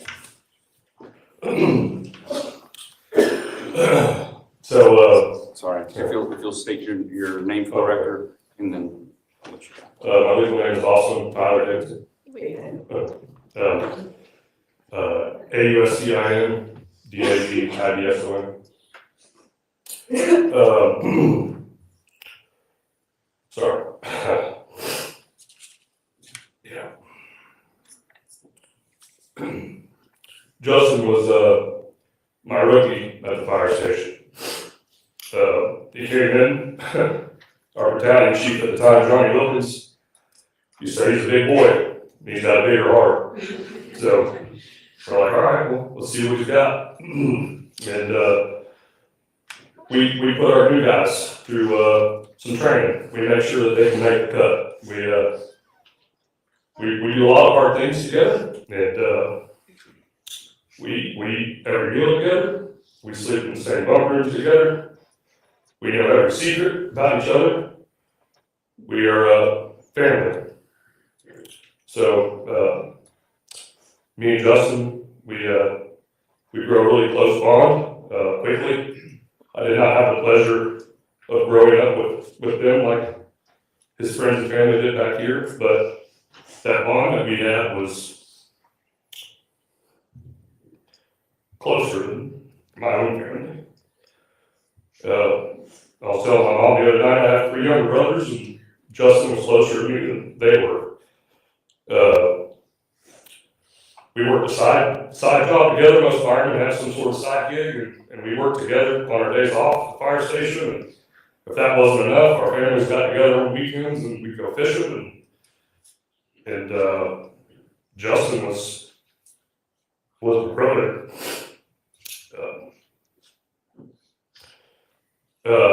We all know what Mr. Lanz has done. He's caused a lot of grief.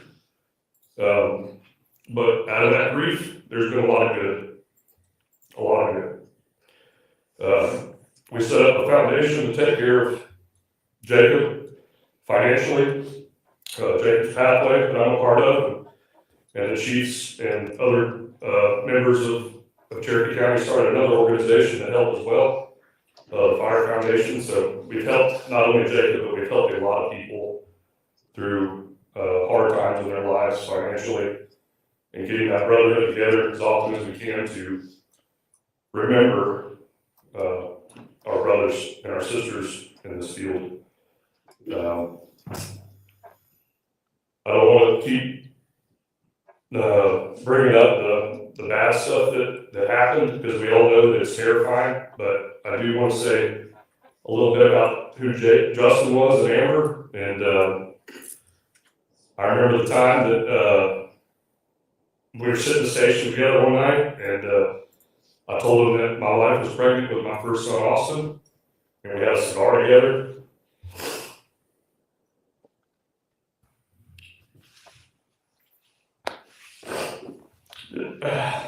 6 months later, he brought me outside to smoke a cigar to say that he was having a baby, Jake.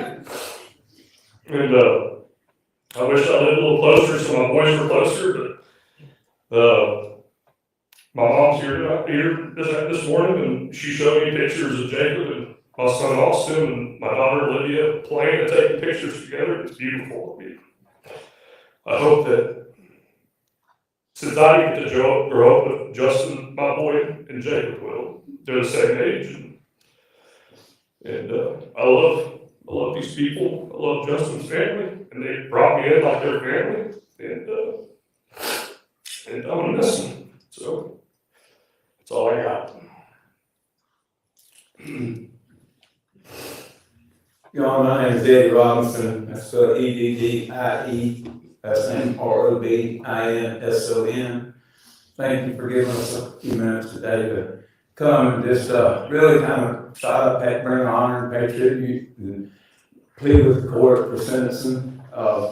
I can validate these young ladies when they come up and they speak about Amber and growing up and things that they did. My daughter played softball with Amber and these guys. I had the luxury a couple of years of being an assistant as coaching with those kids a little bit. And what a joy they were. My daughter, through some poor decisions, unfortunately became pregnant during high school. She had a baby. He's done well. He's going to go through school. We pick on her all the time and pick on him about the only kid that's ever graduated Sequoia High School twice. But the day he was born at the hospital, who do you think was there? I got a picture I can show you. It's Amber holding my grandson. So when they come before you, they tell you the impact that's had on them. This impact is real. It's not made up. I just want to make sure that everybody in this room realizes these are real people with real hearts.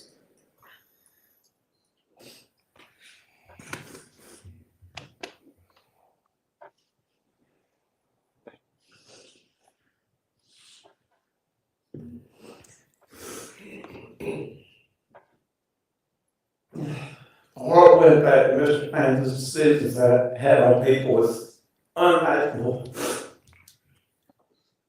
Throughout the fire service, learning that death, Amber's death, the horrible.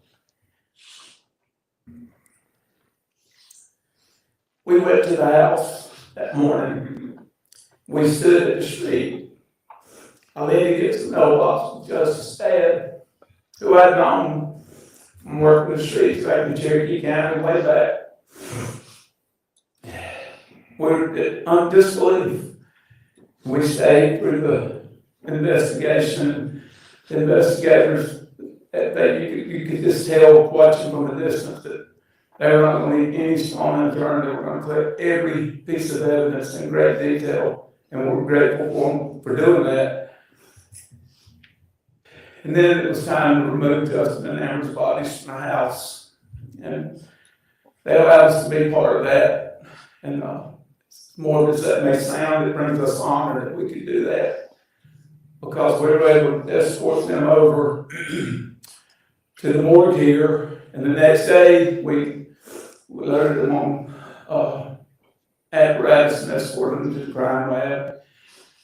They never spent a second alone until the day of the funeral. There were firefighters every night, stood vigil throughout the night, throughout the days leading up to the funeral, through the funeral. There were probably 1,200 or 1,500 firefighters from across the state of Georgia that visited or was at the funeral. The number of apparatus that was in the processions were absolutely amazing. And we will not ever allow Justin and Amber's memory to die. If you walk into our paramedic training facility at our fire training complex, we have a wall, and on that wall is a big picture of Justin. There's a big sign over the door, his paramedic certificate.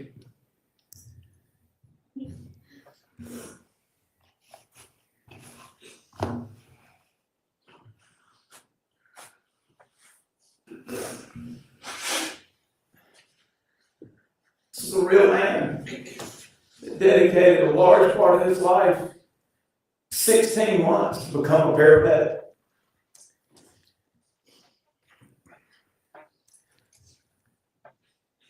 He never got to enjoy receiving that certification because of his plans. He never experienced saving lives in the back of an ambulance, practicing medicine in a road ditch. He was ready, he was prepared, he wanted to do it, but it was taken away from him. I go on and on, Lord, Your Honor, just tell you how much these people meant to this community, the parents, wonderful parents, grandparents, friends, colleagues. That he was a big old boy, and he was jolly. He really was. He could have been a great Santa Claus. You just kind of wanted to poke him every time you saw him. We have forgiven Mr. Lanz, but I will tell you, I'm gonna have to work on forgiving him again. Because the fact that he's too big of a coward to come out here today and stand before the people that he's affected really does makes me angry. Me Don't too. worry about that. I'll get there. It'll take some time, and I know others in the room probably feel the same way I do. And Audrey, you'll get there, honey. You'll forgive him. You have to. We can't be forgiving ourselves until we forgive us. Amen. Best against us. In closing, I want to tell you this, at our fire training complex, we have a big burn building on a tower, and there are roads around the outside of our complex. And for the last 4 years, there's been a change of how we do training there.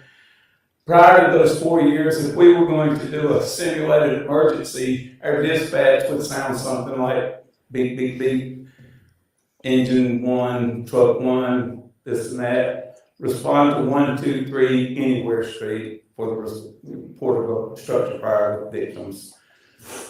That's not how it happens anymore, because all of our roads are now named after Justin and Amber and Jacob.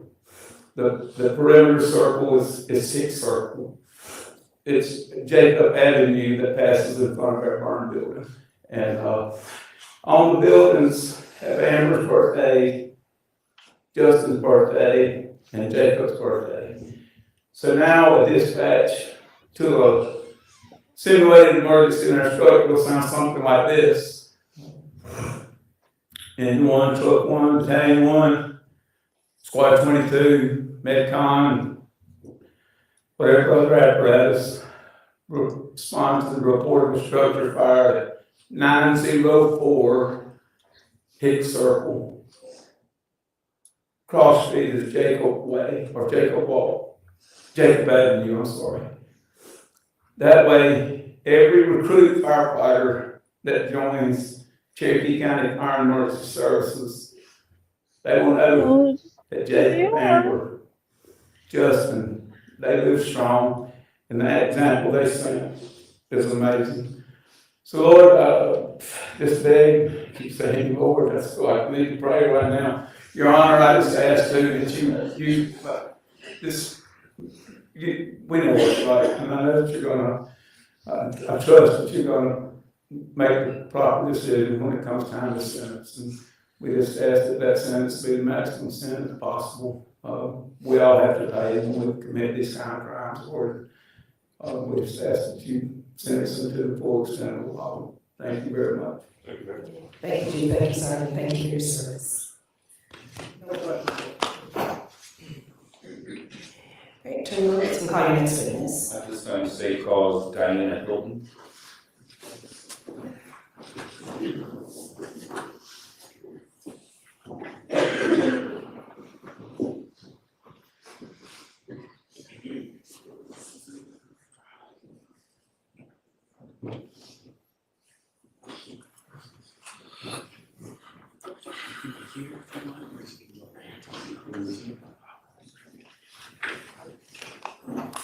Raise your right hand, please.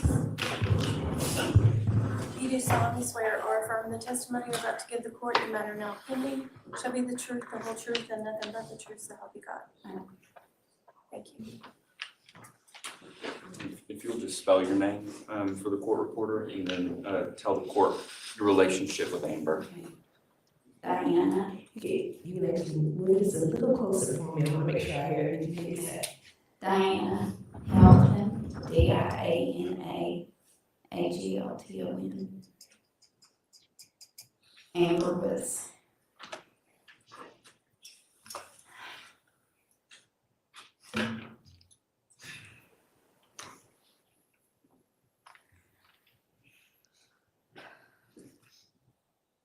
Amber is my sister and brother-in-law's only child.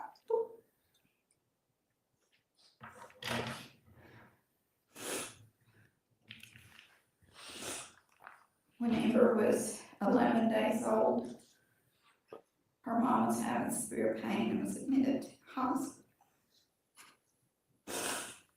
where they found that she had cancer.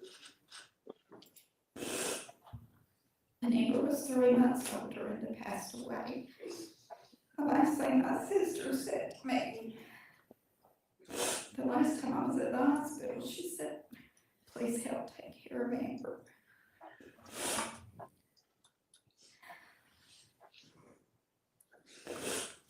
I quit work so that I could stay home and take care of Amber so she wouldn't be in daycare. I'll never forget how it felt to hold her and rock. When she started talking, she couldn't say Diana, and on her own, she started calling me Nina, and that's who I was to her. And Justin and Jacob, I was always Nina.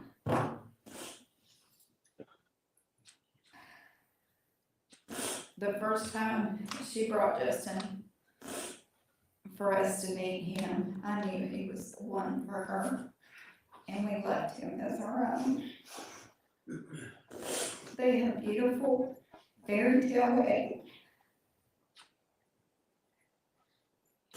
And Amber looked like a princess, and Justin her prince. We were all so happy when we found out they were having Jacob. They got a beautiful home after they were married, but it was so far from family and they wanted to move closer. Amber fell in love with a house in Berlina. It was her dream home. She and Justin were so happy to make a home there with little Jacob. I took the picture of them that everyone's seen standing in front of their home. Jacob loved it there. The little tiny fire truck that we've all seen in the pictures was Jacob's favorite. He would grab Kit Kat and put her in there, and she would make all these noises like she wanted out, so Amber would tell Jacob to put her down. She would act like she was going to get away, and then she would stop in front of the fire truck and wait for Jacob to come pick her up again and put her back in the fire truck with him. It was their little game. They were so happy. Justin was working and studying so hard to take his test to be a certified paramedic that he never completely unpacked his office at home. And then on November 17th, 2021, evil invaded their home and maliciously took Justin and Amber's lives. He, the monster, talks about the demonic lights in their home. Those lights were not demonic, it was their Christmas tree. The only thing demonic in their home was him and his black heart.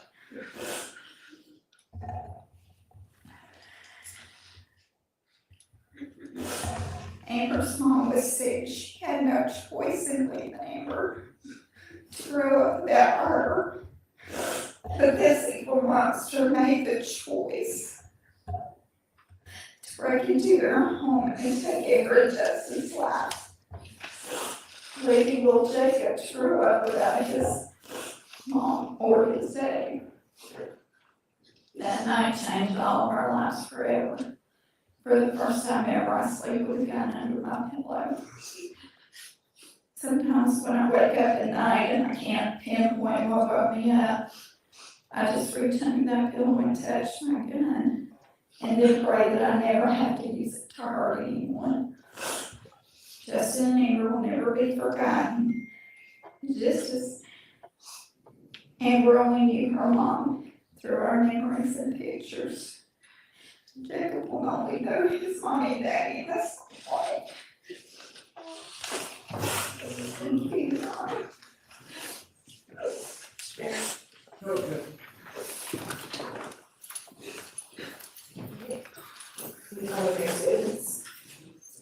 Your Honor, the next statement is going to be State's Exhibit 3. It's a written statement from Brandy. I'll read that now. My name is Brandy and Amber was my cousin. I say cousin because she was always more like a sister to all of us cousins. She lost her mom when she was only a few months old, so we all kind of took over as older siblings to her. Our family has always been close and Amber was special to all of us. She was the baby of the cousins. Her smile could light up a room, and if you felt bad, she had a way of making you feel better. It was just her. Amber had the warmest hugs. She was always amazingly independent, and she had to do things on her own. I think she was the result of not having her mom around while she was growing up. We were all there for her, but that wasn't the same. We loved hearing her sing. Man, could she sing. She had such a sweet voice. We loved watching her play softball and just grow into the amazing person that she was. Then Justin came along. He was just this amazingly sweet guy, always a little goofy, but that was part of his charm. He was a big teddy bear.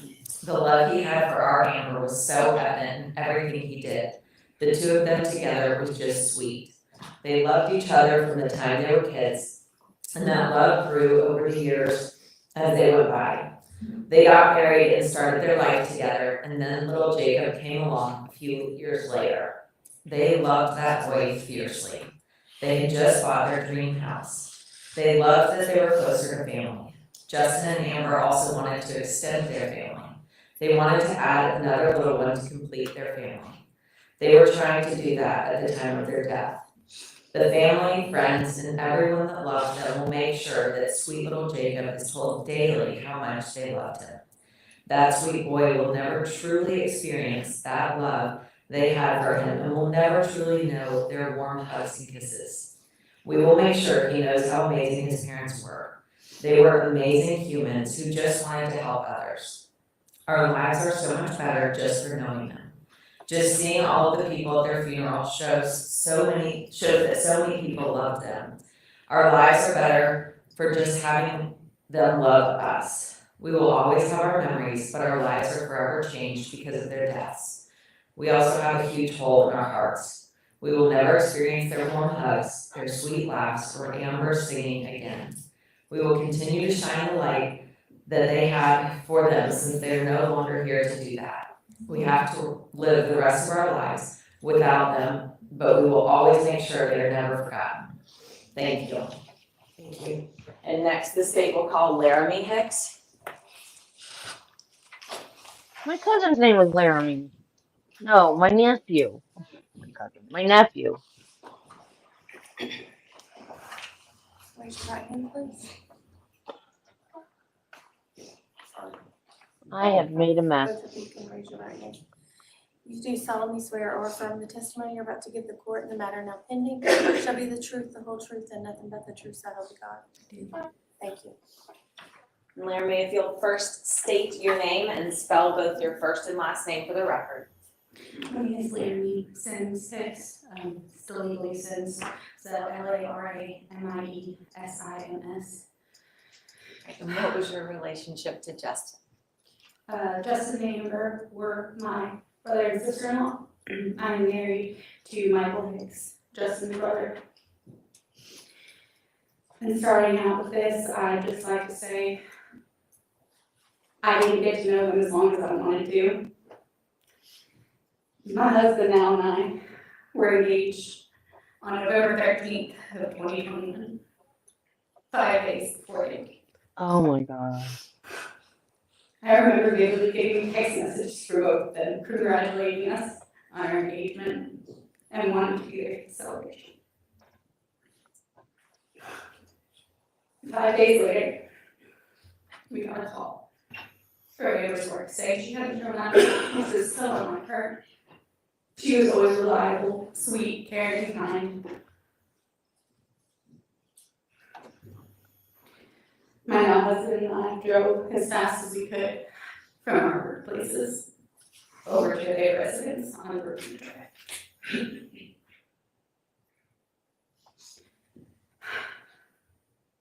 Not only do we feel the loss of Justin and Amber, but everyone who has experienced this tragedy has lost a piece of themselves. We will never get to celebrate the rest of our lives with him how we were supposed to. He lost a brother. I lost a sister. When we got to the house,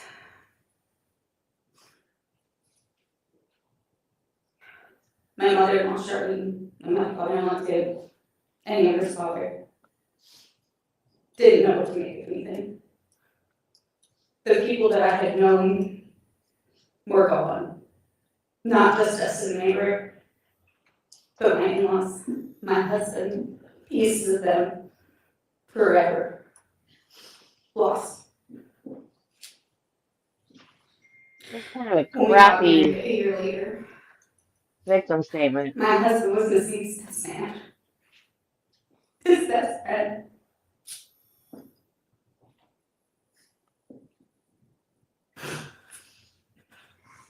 Mr. Lanz talked about the pain that he felt losing his brother, and still decided to inflict it on others.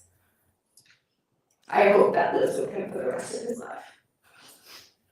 Knowing what he took from others.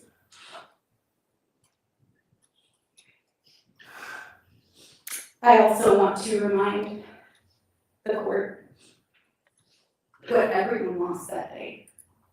Not just us, the friends and family, but Cherokee and Cobb County. Justin was a firefighter. Okay, that's better. He did everything in his power to protect others, to help others. There we go.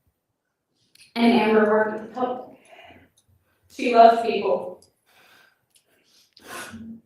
They both gave everything they had in service to others.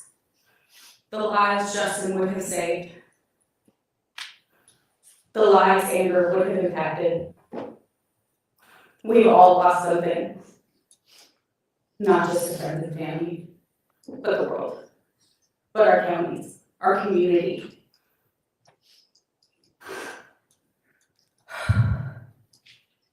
And then he is the sweetest little boy. He carries his parents' spirit. Kind, caring, loving, and just wants to help everybody. He will carry on the parents' legacy. We just ask for the maximum sentence for the monster that took everything from us, and not just us, the friends and family, but the community.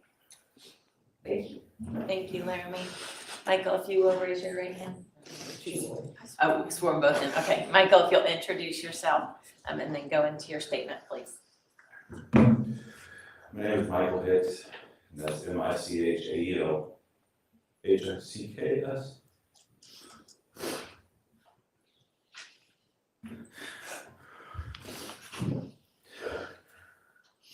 Here today to speak about the loss of my brother Justin and my sister-in-law Amber. Though in-law was only on paper, Amber was every bit of family as Justin was. I want to tell you who they were, the light they brought into the world, and the unbearable weight their absence has placed on all of us.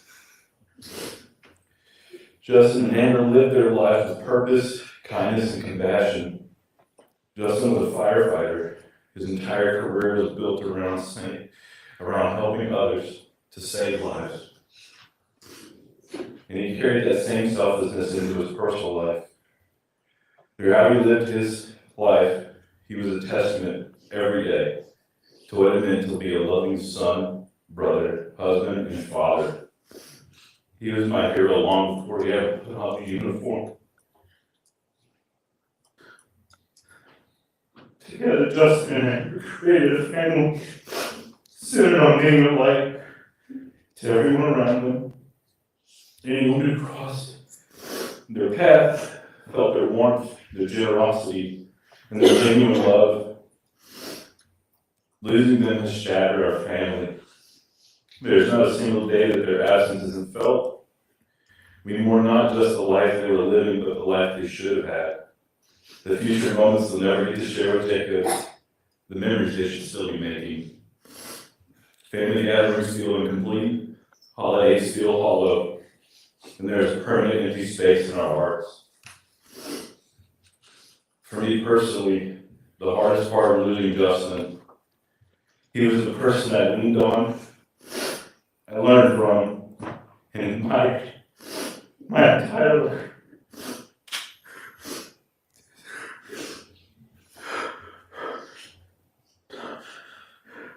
To me, he wasn't just my brother, he was my best friend. He was the person I looked up to, the example I measured myself against. Losing him meant losing a part of myself, and losing Amber meant losing who brought so much love and joy in our families. The grief has affected every part of my life, emotionally, mentally, and spiritually. It has changed how I move through the world. Justin and Amber deserve so much more time. They deserve so many more memories with Jacob. They deserve to keep being the light that they were to so many. Their loss has taken more from us than I can truly express in words. I ask the court to understand the magnitude of this loss, not just for me, but for everyone whose lives they've touched. Nothing can give back what was taken, but I hope justice honors the beautiful lives Justin and Amber lived and the devastating void their deaths had left behind. Thank you for listening. Thank you, Michael. They were having a life most people Ashley only Hicks. dream of. It's so sad.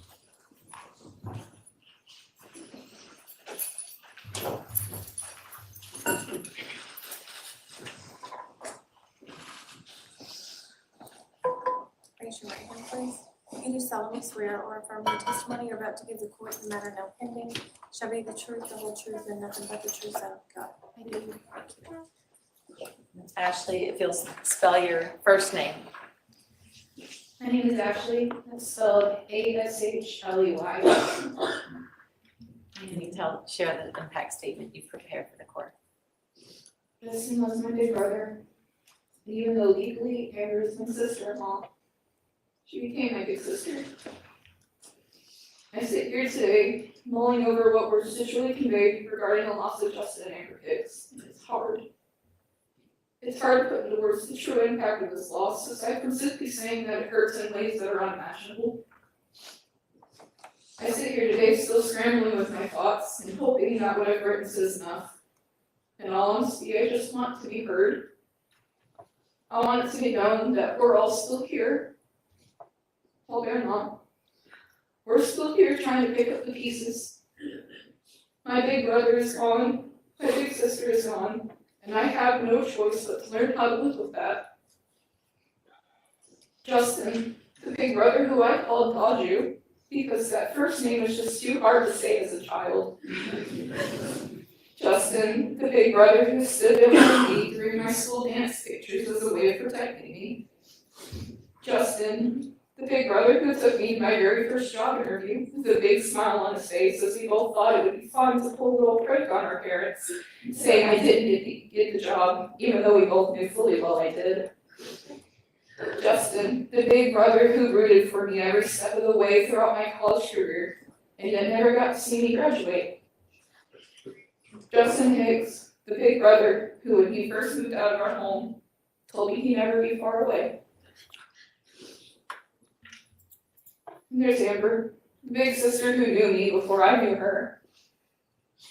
Amber, the big sister who smiled and laughed with her entire soul. Amber, the big sister who knew every Disney movie and sang every song at every chance she could get. Amber, the big sister who loved funfetti cake in the color purple. Amber, the big sister who wanted to make plans to hang out more, wants to move to be closer to everyone and settle. Amber, the big sister whose last words to me a week before life forever changed, was that Christmas is for all of us to be together, and that she loved me too. I've said their names over and over again for one reason: memory. That's what they've been reduced to now, is a memory.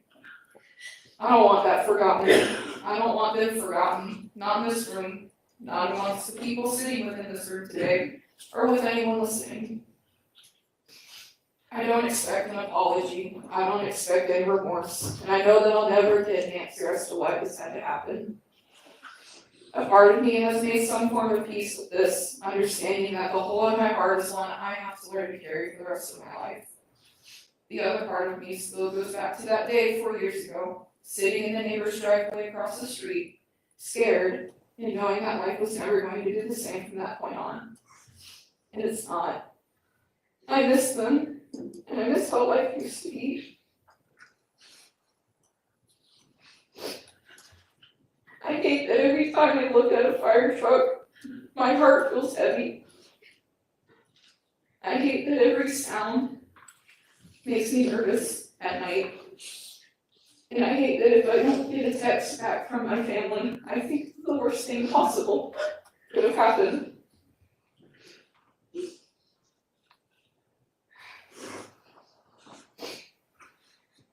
I hope that the efforts of this trial finally close this 4-year-long chapter, because I know everyone needs it.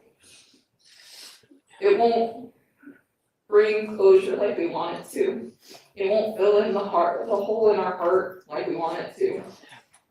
But it can finally put an end to what we've been waiting for now 4 very long years.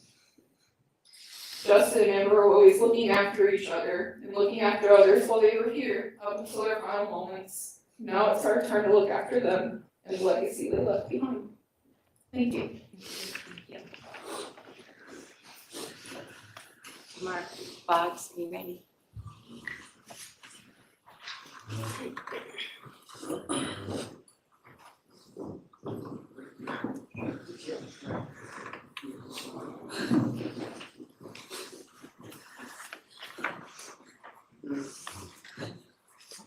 Get you both to raise your right hand, please. Oh. You do solemnly swear or affirm the testimony you're about to give in the matter now pending shall be the truth, the whole truth, and nothing but the Oh, now we truth. get to find out who this guy is. Thank you. Okay, Mark, if you'll start by introducing yourself to the court and spell both your first and last name for the court reporter. Okay, my name is Mark Boggs, MarkBoggs. What's your relationship to Amber? Amber is my daughter. And before we get into your statement, prior to today, did you help put together a slideshow of photographs, including Amber and yourself? Yes. All right, Yes, and we'll, we did. okay, and we'll play that for the court in just a little bit, but if you will now share the impact statement you've written for the court. Well, it's really hard to follow the great love and what everybody said about Amber and Justin. It's incredible, but I have with me Judge Brown. Thank you for allowing me to speak today. I have with me here for my support Kirsten Bauer. Kirsten was a huge part of Amber's life. They were like sisters, and whenever I took Amber places as a kid, I would take Kirsten with me. And there's so many stories. I mean, we go to the Atlanta Zoo, and we got membership at the Atlanta Zoo. That's one story. As we went down to see Willie B, you know, and the kids had so much fun, you know, knocking on the glass and aggravating Willie. So anyway, It was Willie B. Walked out. Not everybody's from Georgia. Where's Kirsten at? And oh God, we had to turn around and go get Kirsten. She's still down there staring at Willie B, you know. But everywhere we went, you know, Kirsten was always a part of our lives and all of our other friends. But I just want to thank all the family and friends that have been here during the trial for their support. I love you all, and you know, it's our village. And there's so many more that have been part of the village. But today we gather to mourn the loss of my daughter, Amber, and my son-in-law, Justin. The little boy, Jacob, has been left without the guidance and love of both his parents. For 4 years now, our family has been engulfed in grief, and although we know closure may never come, we hold on to the hope that justice will be served and this monster never sees the outside again. Justice is what this defendant deserves, and I firmly believe that Mr. Lanz is a representative of pure evil. We'll just kind of back up here and give a little background of Amber and myself. I hope that's not the stepmom. As a That would be weird. kidney transplant, my beautiful wife, Amber, my beautiful wife, Dorinda, I'm sorry, longed to be a mother, despite the risk involved. In July of 1990, she gave birth to her miracle child, Amber. Oh. She was a month early and only weighed 4 pounds 11 ounces. That's the year my mom died. We got to choose the date of when Amber would be born, and we chose July 5th. Mine's July 2nd, but we wanted her to have her own birthday. But just tragically, 2.5 months later, I lost my wife, and Amber lost her mom to lymphoma. I guess at that time I became a Mr. Mom. And taking a role as a single parent was an incredible experience. I dedicated myself to Amber's upbringing, exposing her to many activities, jazz, dance, tap, ballet, YMCA, camping, sports, and more. The joys that we had and shared on the lake during camping trips, it helped shape her childhood. And she always expressed excitement to me about passing those experiences over to Jacob. She said, "Dad, I want you to teach Jacob all that you taught me." Of course,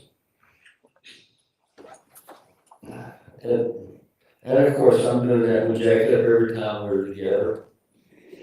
I have been playing baseball in the spring and lake life in the summer. And he is such a great boy. He's so much like his mama and his daddy. It's amazing. You see both of them. And as a father and a father-in-law of Amber and Justin, I want to remind everyone that I have a right to that deserve recognition just as the killer does. The murder of my daughter and my son. The murder of my daughter and my son-in-law was not a random act. It was premeditated and intentional. Amber was my only child, and now I'm so lost without her. When I have Jacob on the weekends, he gives me strength to carry on. We're good buddies. Oh, yes, the both attitudes of Amber and Justin is perfect. It is. It's hilarious. 4 years ago, this past Monday, I had my last conversation with Amber and heard her voice for the final time. Every evening, despite her busy lives, after work, Amber would pick up her son, Jacob, and she called me to discuss her day. I mean, it was every day. We always talked. Our conversations were filled with laughter, frustrations, and love. I was always honored to be her sounding board and of her advice whenever she needed it. I was so proud of Amber on her compassion and her dedication to her job. She was in the audiology field at NGA, North Georgia Audiology, and was respected by her peers. They all loved her. And Amber and I were so close, she always reminded me about my health, particularly regarding my hearing aids, warning me and saying that neglecting them would lead to early dementia. So, I mean, there was no arguing with my daughter, mulehead. So I made sure I got myself a new set of ears. So, well, still got better ears than a cornfield. But her care, nature, and concern for my well-being reflected her love and commitment, especially because she wanted me to live a long life, and I would be there for Jacob. She would comment about say how much fun I am, and saying, Jacob is going to love hanging out with his papa. Yeah. Amber's light brightened every room she entered, and all she knew will contest to the infectious quality of her smile and laughter. Oh, but when her and Justin were together and I walked in the room, it was a whole another game. They were incredible. They were just perfect for each other. But the senseless act of violence that took Amber and Justin from us has shattered our family, leaving Jacob without his parents. It's hard to convey the pain and grief that has accompanied the loss of a child. The haunting memories of Amber and Justin's final moments are a burden I will carry every day, and all of us will carry every day. It's a reality that feels like an impossible dream. Amber and Justin were remarkable individuals and loving parents, bringing positivity and humanity into this world. It's incomprehensible why Matthew Lanz would choose to take their lives in cold blood. That was never God's plan. I'm a member of the POMC, it's Parents of Murdered Children in Marietta. I started that about a year and a half ago. It's a place where I find solace in sharing our feelings of grief and anger with one another.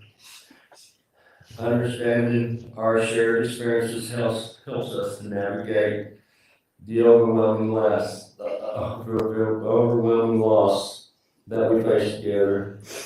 And, this is my POMC family, Nancy, and their support has really helped.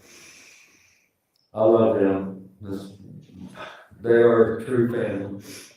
We're grateful, Judge, that the convicted killer of Lanz is competent to be held accountable, was shown and proven. The actions he chose to take the lives of Amber and Justin's hold accountable of his earthly justice. I just know that after Matthew Lanz spent 9 months in Georgia Regional, it appears that he had learned how to manipulate the system. It's clear that he is intelligent and educated. Therefore, I urge the court to impose the maximum penalty. Matthew Lanz should serve his life in prison without the possibility of parole. It is shocking that Matthew Lanz, gets to breathe and speak and engage with the world while Amber and Justin have been silenced forever. You are a coward that you will not show up today.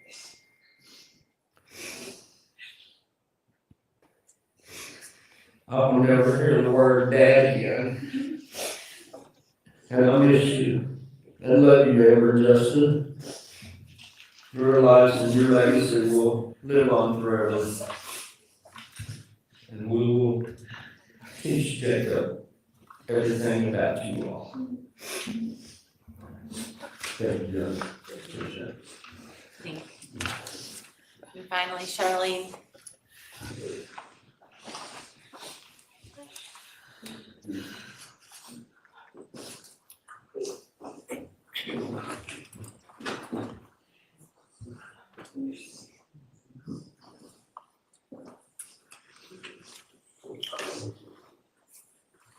Raise your right hand, please. You do solemnly swear or affirm the testimony you're about to give the court in the matter now pending shall be the truth, the whole truth, and nothing but the truth, so help you God. Thank you. Great. And Charlene, if you'll first spell your first name for the record. CHALLENE.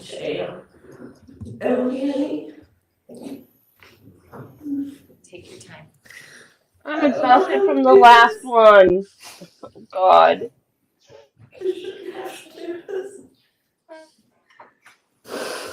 This is Justin's mom. I don't know how to take 31 years and goodbye and small memories to convey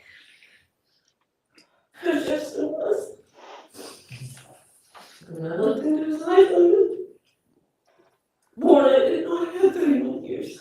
We're not going to understand anything she says. To know them was to love them.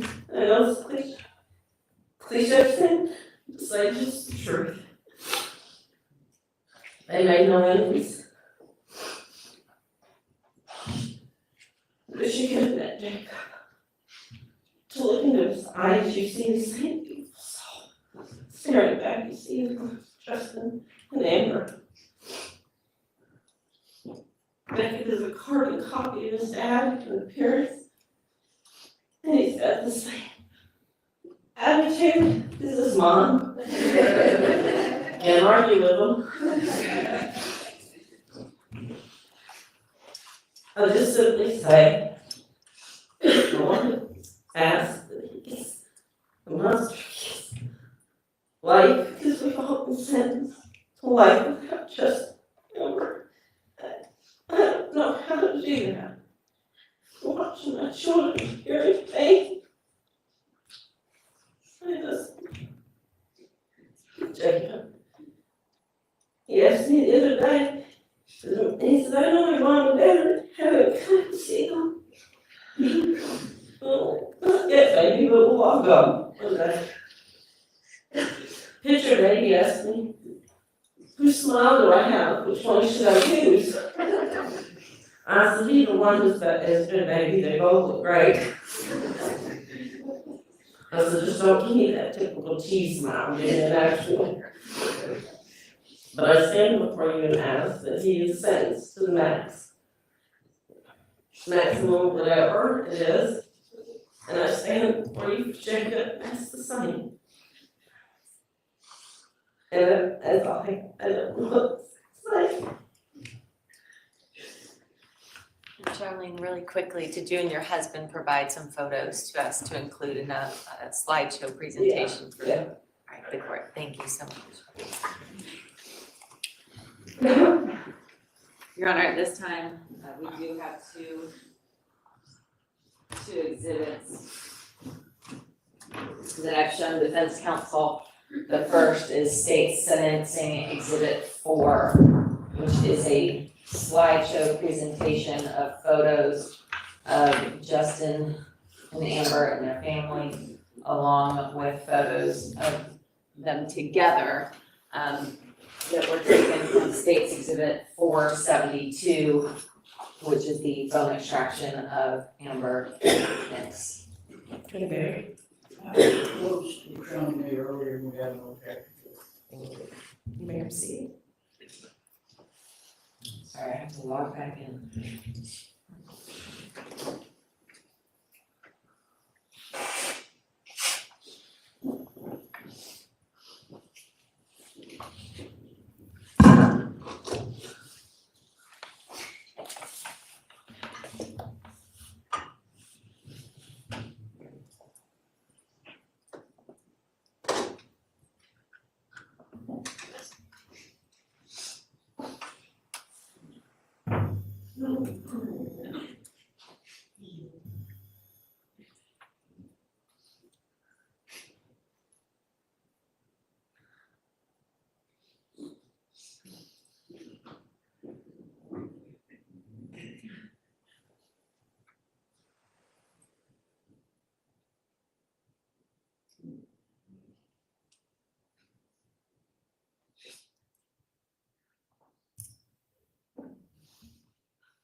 Every hospital in America uses that same blanket.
Oh.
Oh, cute. I love dolphins. Oh, getting baptized.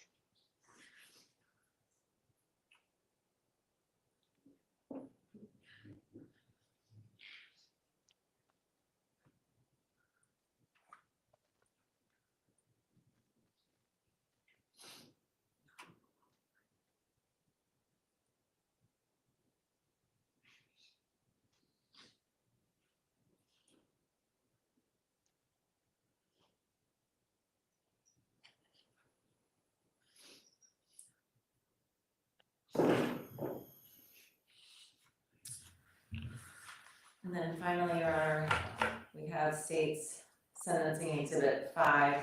This will be the evidence that the state presents in aggravation, which has been shown to defense counsel. The 2 photographs and 1 video contained in state sentencing exhibit 5 again came directly from the state's 472, which was Amber's phone extraction.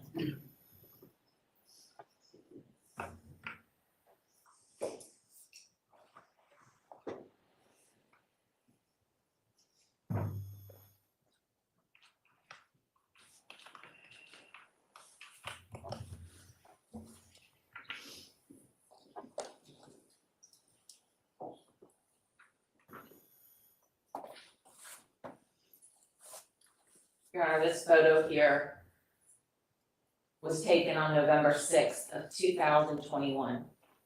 This was the very last family photo, just 11 days prior to the murder. This was following a weekend they spent camping together. This here, Your Honor, is the last video.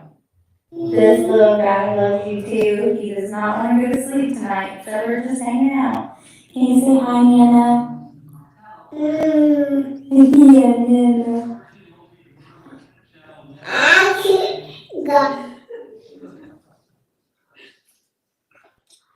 That video was the very last video of Jacob with his mommy on November 13th, 2021.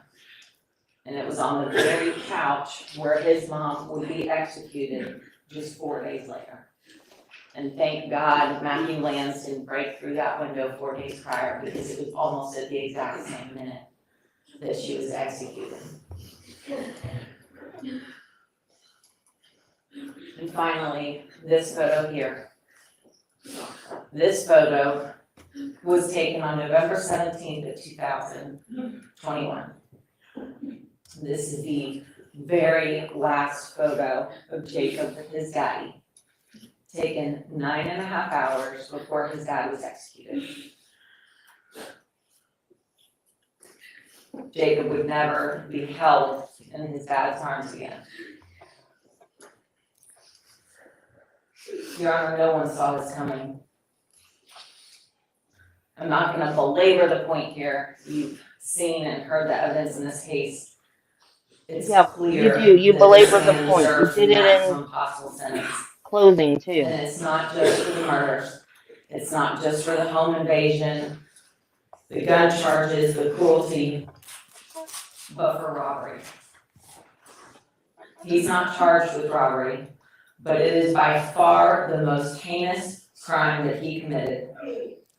He robbed Justin and Amber's friends of their friends with the biggest hearts, their angels on earth. He robbed the Cherokee County Fire Department from one of their brothers. He robbed Tim and Charlene of their firstborn child.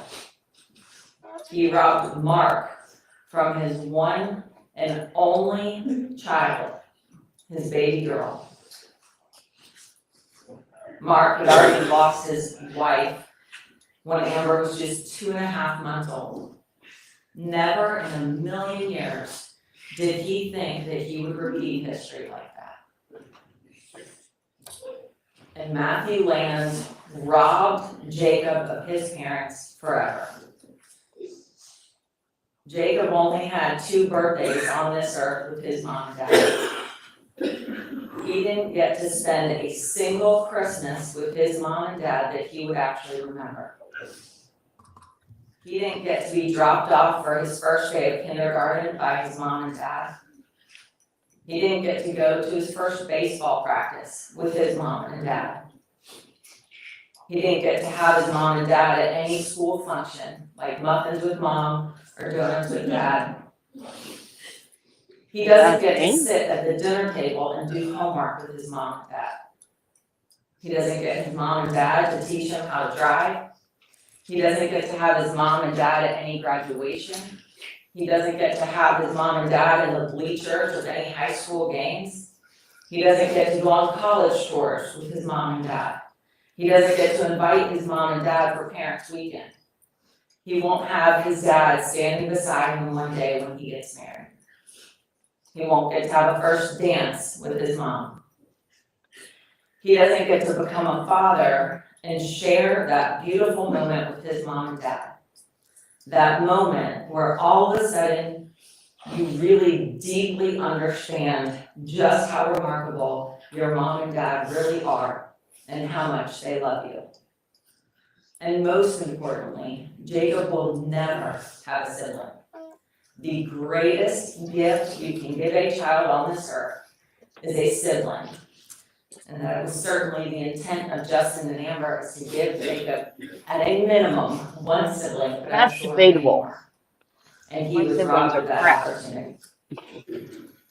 Jacob obviously has a lot of love and support, and for that I'm grateful. But you cannot replace He's a 6 child's now. mom and dad. It's actually amazing when you look at child development. Children have an incomparable bond and attachment to their parents. And this bond is so deep and so innate that it remains true even if their parents aren't the best parents. Look at kids in foster care. Parents who may have been in and out of jail, who may have struggled with addiction, who had prioritized them, and yet their children still love them and put them on a pedestal. If children like that are so deeply connected to subpar parents, think about how profound Jacob's bond was to his mom and dad. They were perfect. Their lives revolved around Jacob, and happily so. and they loved their son. The Eighth Amendment is supposed to protect against cruel and unusual punishment. Unfortunately, that protection only goes one way. This defendant cannot receive a punishment that's considered cruel and unusual under the Constitution, but he sure gave Jacob one. At the young age of 2 years, Jacob was sentenced to life without his parents. He will never have his mommy and daddy back. This defendant literally tore a piece of Jacob's Good heart Lord, and this soul woman don't know when out to of his shut body, up. robbing him of the only thing that mattered to him on this earth. We got it, lady. This defendant has already received mercy and will continue to receive mercy because he gets to breathe air and he gets to receive love and support from his mom and dad. He even gets to choose whether he wants to face the devastating impact that his actions created, which is what we've seen today by choosing not to be present for his sentencing hearing and choosing not to hear the victim impact statements. All of that's mercy. Mercy that Jacob doesn't get. Jacob doesn't get to hear his mom and dad. He doesn't get to see them. He doesn't get to feel their love and support. He doesn't get to breathe the same air that they breathe. This defendant does not deserve an ounce more of mercy than he's already getting. We are asking that you sentence the defendant to the maximum sentence, which is as follows. For count 1, malice murder, the state is asking for a sentence of life without the possibility of parole. For count 2, malice murder, the state is asking for life without the possibility of parole consecutive to count 1. For counts 3, 4, 5, and 6, felony murder, those will be vacated by operation of law. Count 7, home invasion, the state is asking for a life sentence consecutive to count 2. Count 8 and 9 are aggravated assault counts. Both will merge. Count 8 merges with count 1. Count 9 merges with count 2. Count 10, possession of firearm during commission of a felony, 5 years to serve consecutive to count 7. Count 11, possession of firearm during commission of a felony, 5 years to serve consecutive to count 10.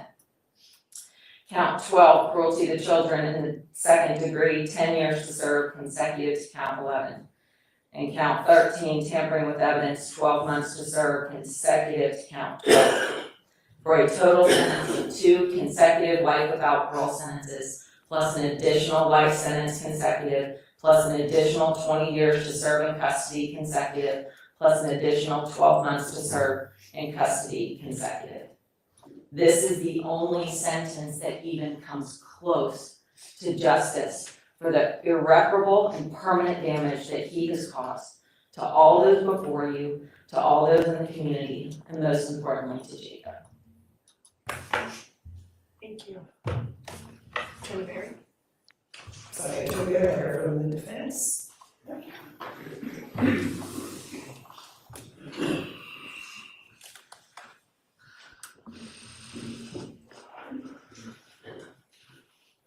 I've been doing this for 55 years. I've seen a lot of heartbreak, pain, and sorrow brought on by tragedies such as this. As a parent, the loss of a child is almost too much to bear.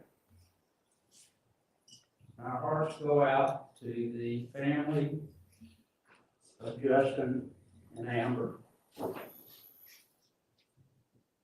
I've done a lot of these trials. I don't think I have seen as many people attend not only the competency hearing that we had, but also this trial. I think that certainly is a tribute to the lives of Justin and Amber.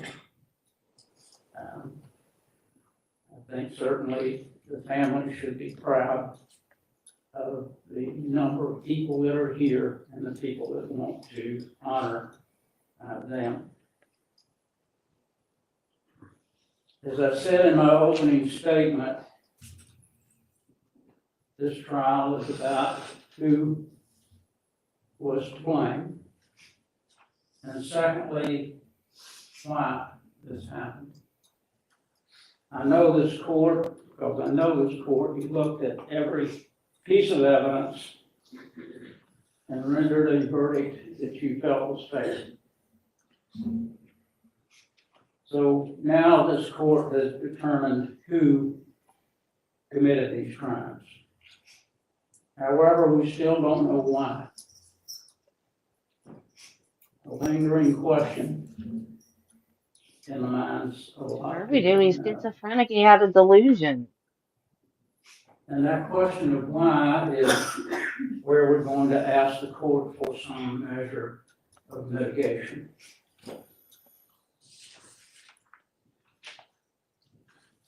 I've dealt with this case for the last 4 years. I've dealt with Matthew for the last 4 years. I believe that Matthew had and still has a mental illness. So do I. I think our ability to consider mercy is what makes us human.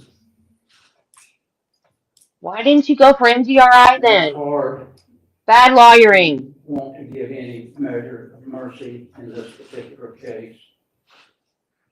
However, we are asking the court to give whatever measure of mercy that you can for Matthew. Because we still don't know why. We still don't know what a motive would be. The lead detective, when I asked him about the motive, the lights, maybe his brother, the brother who was killed. After the death of his brother, he went downhill pretty quickly.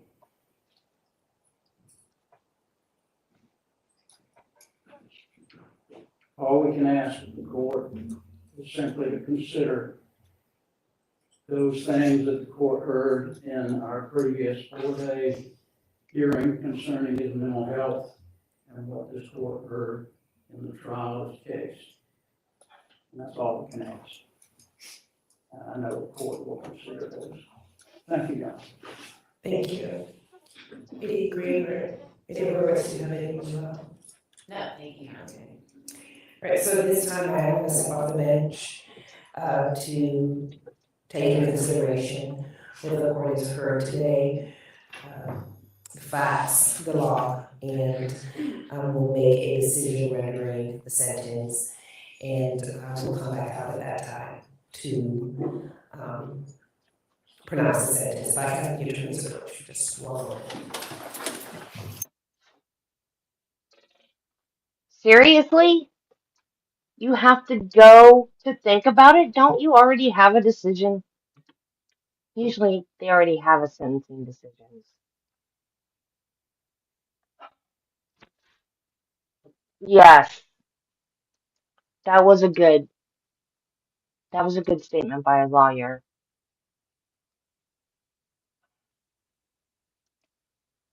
I'm not touching the feed. I've not touched anything. It's still going. It's not even muted. I'm not touching it.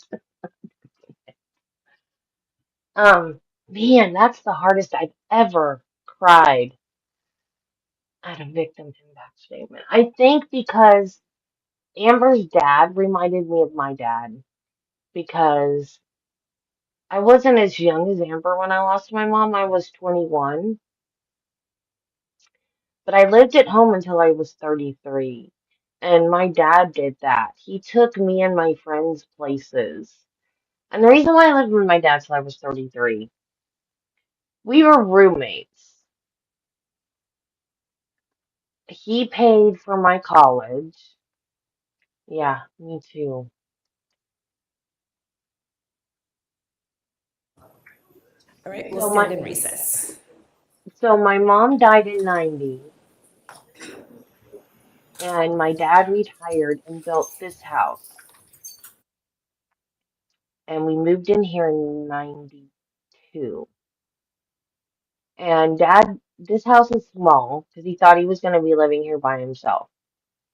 Because I went to college and he thought I would get a job in Gainesville, which is like 45 minutes away. And he thought I'd get a job over there at a hospital and move to Gainesville. And I ended up getting a job at the nursing home right up the road. It was like 5 minutes from the house. So I stayed here, and for the longest time, Daddy wouldn't let me pay for anything. I I said, let me pay half of the bills. Let me pay half the light bill. Let me pay half the phone bill. I said, at least let me pay for long distance, because back then, landline and long distance and all that crap. At least let me pay for long distance. No, he wouldn't let me pay for anything. And finally, I'm like, okay, fine. I'm going to get my own phone line. I'm not going to use your phone line anymore. In fact, I had two phone lines because back then internet was dial up. So I had a line for my dial up, and then I had a phone line, and I bought my own food. I had my own car payment, my own insurance. Like everything was mine except for the light bill. He wouldn't let me pay the light bill, and he wouldn't let me pay rent, which I asked because, I was a nurse making good money, but we were roommates because any housing out here is crap, and like apartments out here are all like assistance type apartments. And before the road was closed, this was a nice place to live. Now I'm out in the middle of the boonies, nowhere, because the main road is closed off. No one can find my house. So, it used to be nice out here. And back then, this house was nice. It was brand new. Now we got all kinds of crap that needs to be fixed in it, and I hate it. We can't afford to fix it. But because this house is like 30 something years old now. So then in so we moved in 92, and then in 95 my dad got sick and almost died, and he was in the hospital for 12 weeks. So I ended up being his caregiver. So had I wanted to move out at that point, there was no way I could, because he had a giant dressing on his belly that I had to change twice a day, and he became a diabetic. So I had to check his blood sugar, and I had to cook his meals for. Like it was like full care at home, and then I had to go to work and take care of patients. So, and then he got better. This is true. Delivery people, though, or maintenance people, or that's.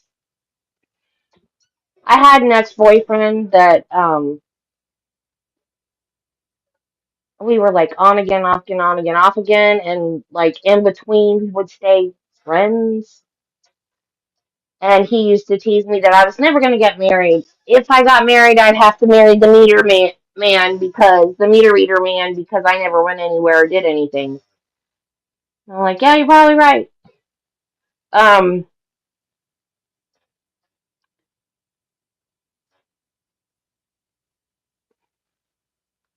but I lived here till I was 33 because I had started working in Gainesville. So then I did move to Gainesville, but then I hated it because I didn't like living out where people were. It was too peoply in Gainesville.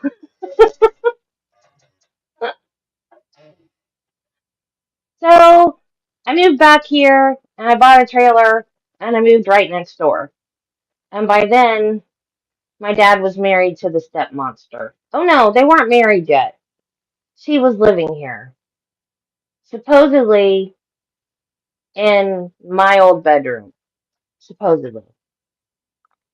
So then when Travis moved into my house, my stepmother had the gall to say, your daddy's not going to let him move in with you. I was in my 30s. Like, what do you mean my daddy isn't going to let him move in with me? My daddy has nothing to say about it. Like, like, Excuse me, you're living with him before you're married? Get a grip, old lady.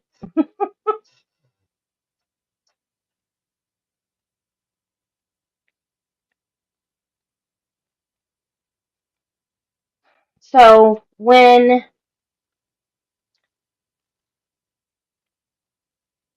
my mom died, and after everybody left the house, I was explaining this to Travis last night, why I'm so like into theme parks and stuff.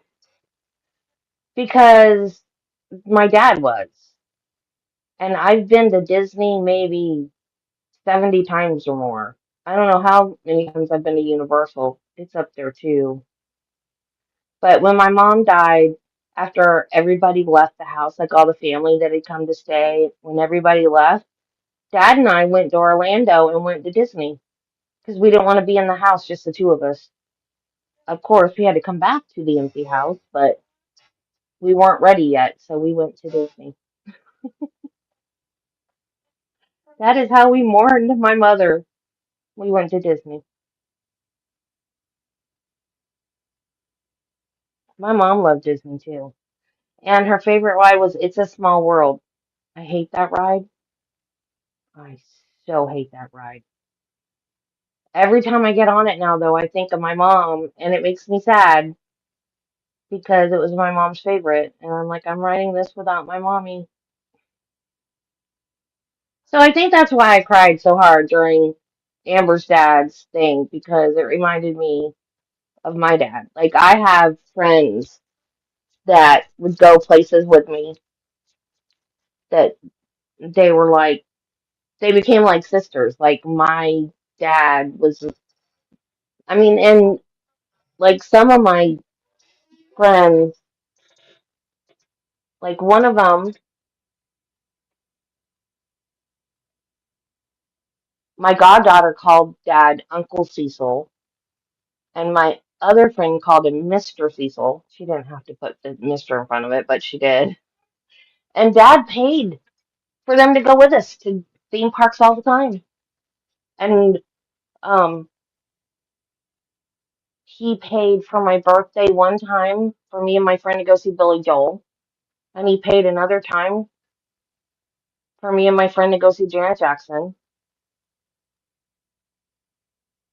Because, like, he would pay for things he didn't want to go with me to for a friend to go with me, for like a birthday present or something. And Travis won't even pay for his own Disney ticket for my birthday. What are you doing, Kat?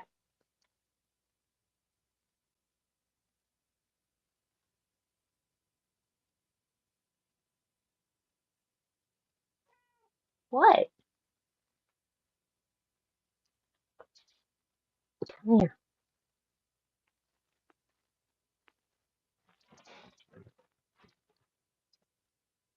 Hi.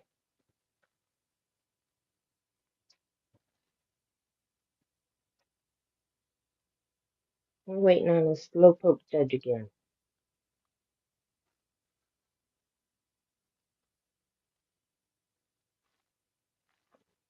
We should be. I didn't touch anything. I just made my picture bigger. Why are you pushing away? You're not fighting. I guess that's a step in the right direction.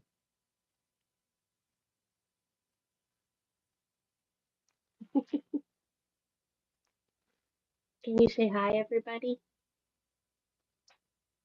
Can you say meow? You're not even gonna look at them?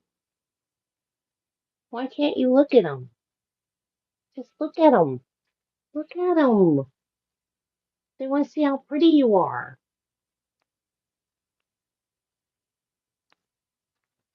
They think you're pretty.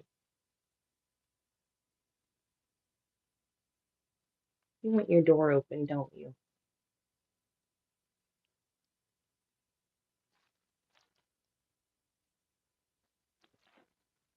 Okay. Now everybody can see my dirty laundry room. Yes, we're live. We are live. Comes on. It's not paused. We're caught up to live. We are live. Well, at least she doesn't fight anymore when I hold her. She just lays there. She pushes away and then just lays there. Leans her head on my hand. She just wanted the door open.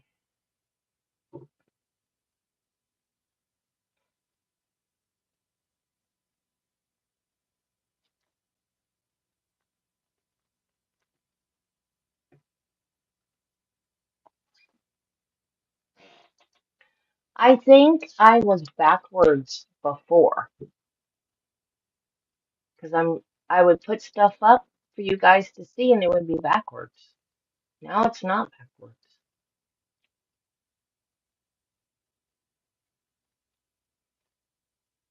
She was super affectionate when she was a kitten. And then when she grew up, she didn't want to have anything to do with me anymore. And she's just now getting to where she's sweet again. No, is it really? You read it earlier. Did you read backwards? Because now I can read it. It's backwards, but it looks right to me.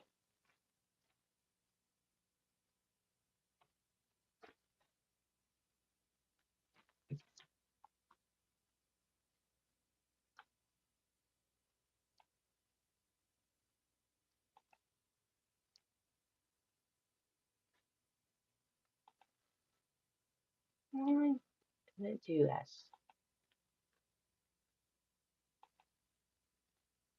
Oh, you're right. It is backwards.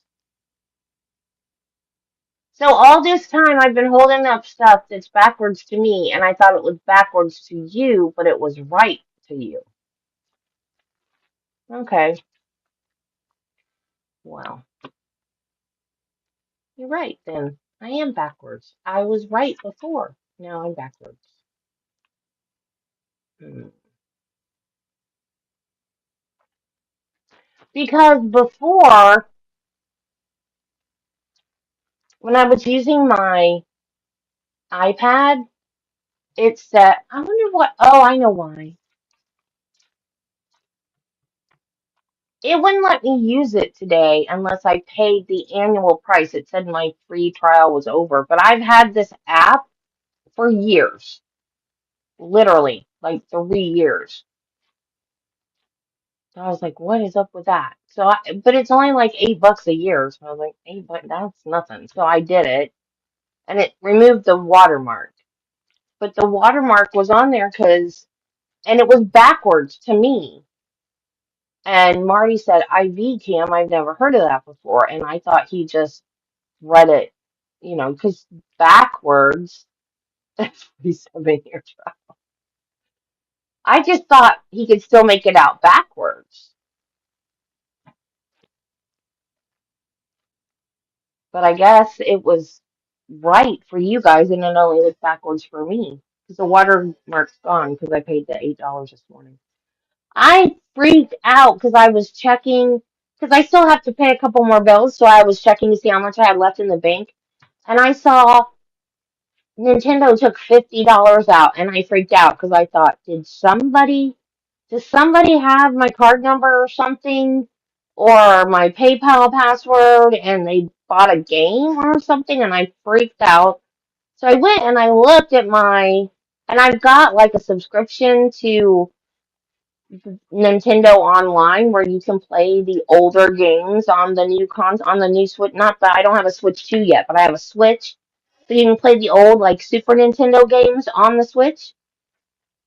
And I thought, oh my God, have they been charging me $50 a month for this subscription? And I freaked out. I'm like, oh no, I can't afford that because I'm paying $60 a month for my Disney Pass. And I was like, no, I will take the Disney over the Nintendo any day.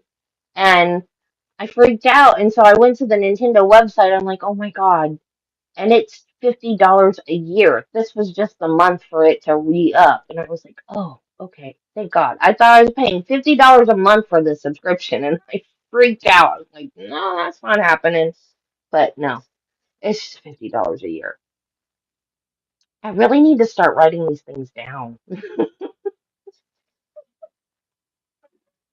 And I have no idea as far as like YouTube subscriptions and stuff.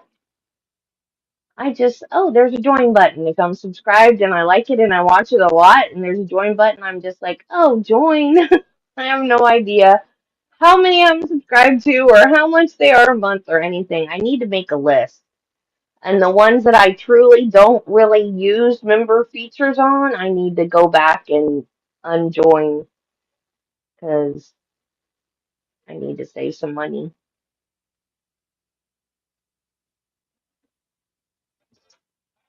Travis only has 2 Christmas presents so far. He's so hard to buy for. Oh, I was fixing to tell you what they are. I better not. He does occasionally watch. Not for long, but occasionally. He'll just peek in every once in a while.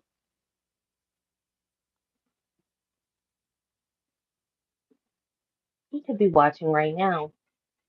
If you're watching, honey, hi. I know you're probably not, but you might be. Come on, come on, come on, come on, come on. My live button is still red. I'm still alive.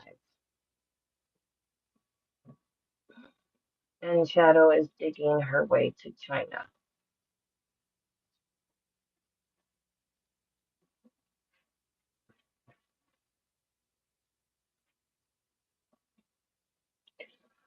So, over the weekend, this is my plan for the weekend. I'm going to try to make a cooking video. Michelle, have you ever made a cooking video? You like to cook. I don't. There are, at Disney, there are cheeseburger spring rolls, and there's a sauce that you dip them in. And people say they taste like Big Macs. I don't think it tastes like a Big Mac. It tastes like ground beef and cheese in an egg roll.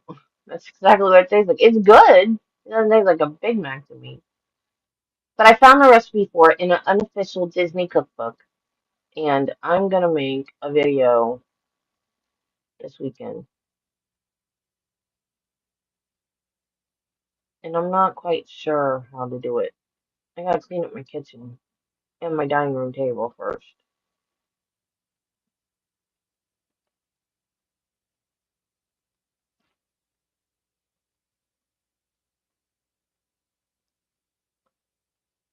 So I was thinking, because I have to cook ground beef. Should I actually put in the video, like show that I'm cooking it, or can I just like get the, because like I'm gonna have to show, like get my egg roll wrappers and put the ingredients in there and roll it up and then brush on the egg to like seal it or whatever. Do I need to show that I'm cooking the ground beef, or can I just have my bowls of ingredients laid out and then put it in the wrapper and show me wrapping the wrapper up? I don't know. I've never made a cooking video before. What do you guys think?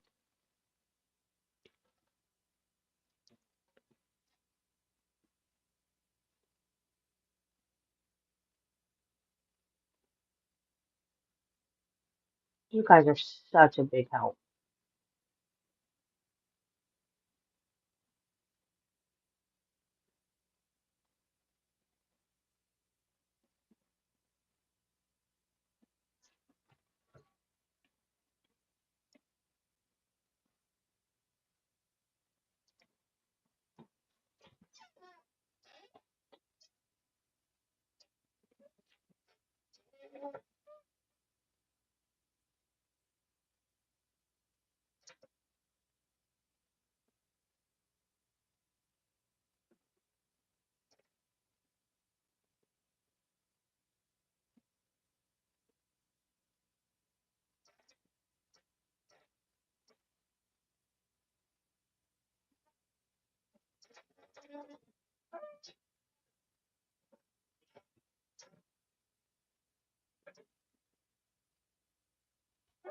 I'm hungry. What time is it?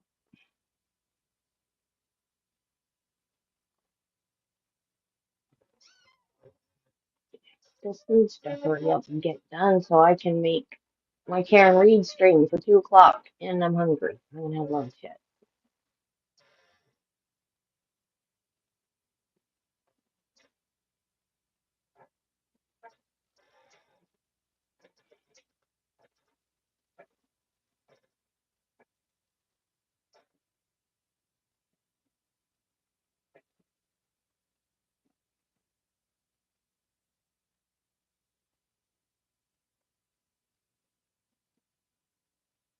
I have to redo my nails before I do the cooking video too.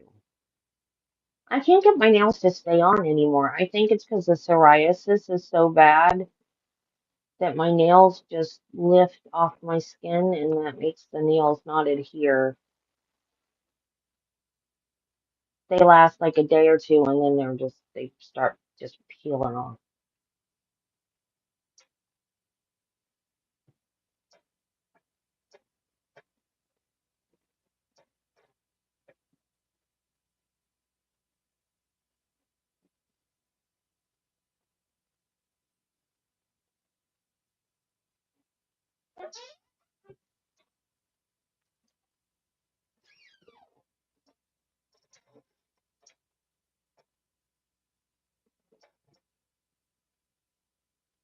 Man, it's been 3 hours already.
We are back on the record for the state of Georgia versus Matthew Scott Lanz, 229-00922.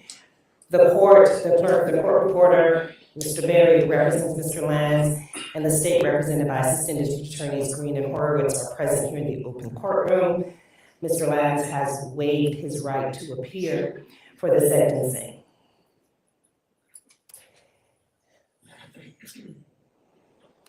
I'll start by saying that this is not an easy job. And I'm not saying that because I want sympathy or empathy from anyone. I signed up to do this job. I say that because there is no joy that comes in sentencing someone to the very minimum the law says will be a life sentence. There is no joy that comes from hearing from the loved ones about the devastation that has been caused in their lives. But I made a decision that I wanted to do this job. I made a decision that I wanted to do this job and that I committed to upholding my oath of upholding the laws and the Constitution of the state of Georgia as well as the law and Constitution of the United States. And I take my oath very seriously. And there were 3 things that I committed to doing when I sought to get this job. That was to be of service, to serve with compassion, and to be just. And being just or justice is very different in every case that comes before the court, whether it is a criminal case, a domestic case, or a civil case. Because it is very, very rare that anybody comes into this courtroom for something of joy. Whether it is a criminal case, there is a defendant before the court, or victims coming before the court, or I'm making a decision in someone's divorce about custody or visitation of their children, or someone comes in, there is a business dispute in their livelihood, the way they feed their families. I have to decide that. As Mr. Dixie said something when you were here in the witness stand, you said, Judge, I know you hear a lot of cases, and you see a lot of cases, and I do, unfortunately. But every single case that comes before this court is important. Every single case that comes before this court deserves the court's full attention. Deserves the court's full commitment to its oath, and deserves the court's full commitment to what the court said it would do in this position. This is the community in which I live, that I chose to live. I chose to live with my family. This is a community that I love.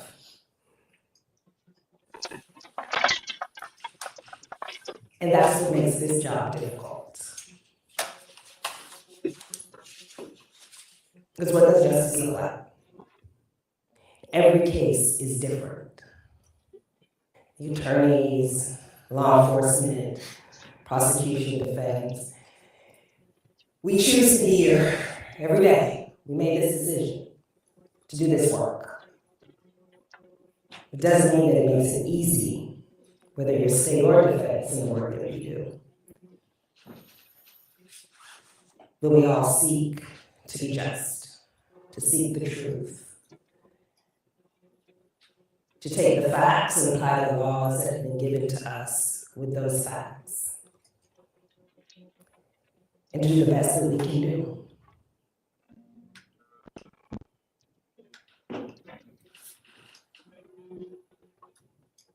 And in doing so, and not allowing, when you're making a decision, you don't leave your human side at the door. You don't leave your human side at the door. But you have to remember that you have to look at the facts, you have to look at the law, and you have to apply it. Even when it may not be the popular thing, or the things that people want you to do, it's without fear or favor that we serve. And to be servants of the people. That's what makes this job difficult. Because you have to separate the human emotion from the facts and the law that you have before you. But I swore an oath. And I swore an oath, again, to uphold the laws and the Constitution of both Georgia and the United States, and I committed to being of service, to serving with compassion, and to being just. And so in the case of the state of Georgia versus Matthew Scott Lanz, 22-900-922, the court sentences Mr. Lanz as follows. Count 1, malice murder, life without the possibility of parole. Count 2, malice murder, life without the possibility of parole. Count 2 will run consecutive to count 1. By operation of law, counts 3, 4, 5, and 6 are vacated. Count 7, home invasion, life consecutive to count 2.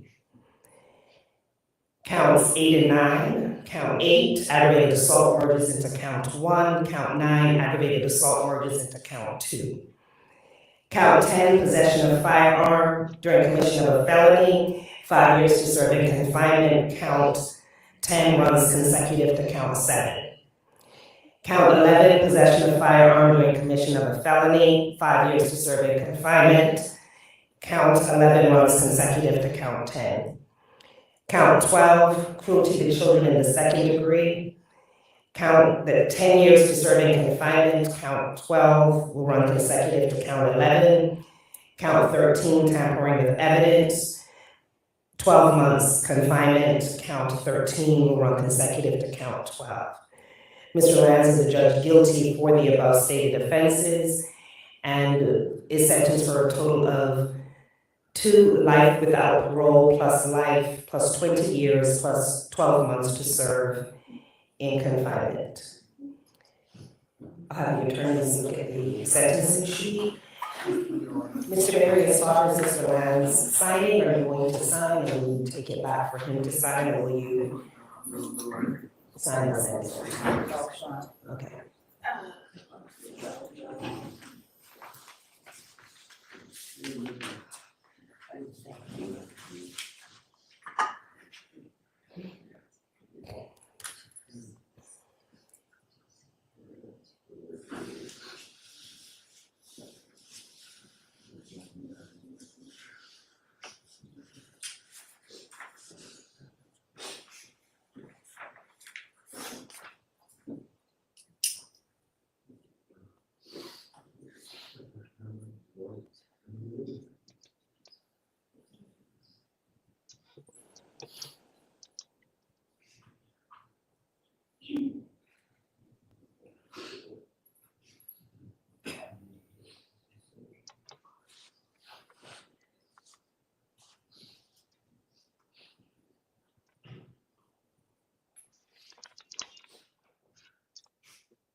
Please don't tell me it's Panoni.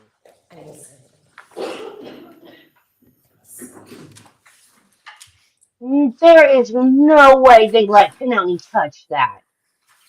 Clerk, the sentence sheet has been signed. Can you please file it into the records of the court? Attorney Barry, as Mr.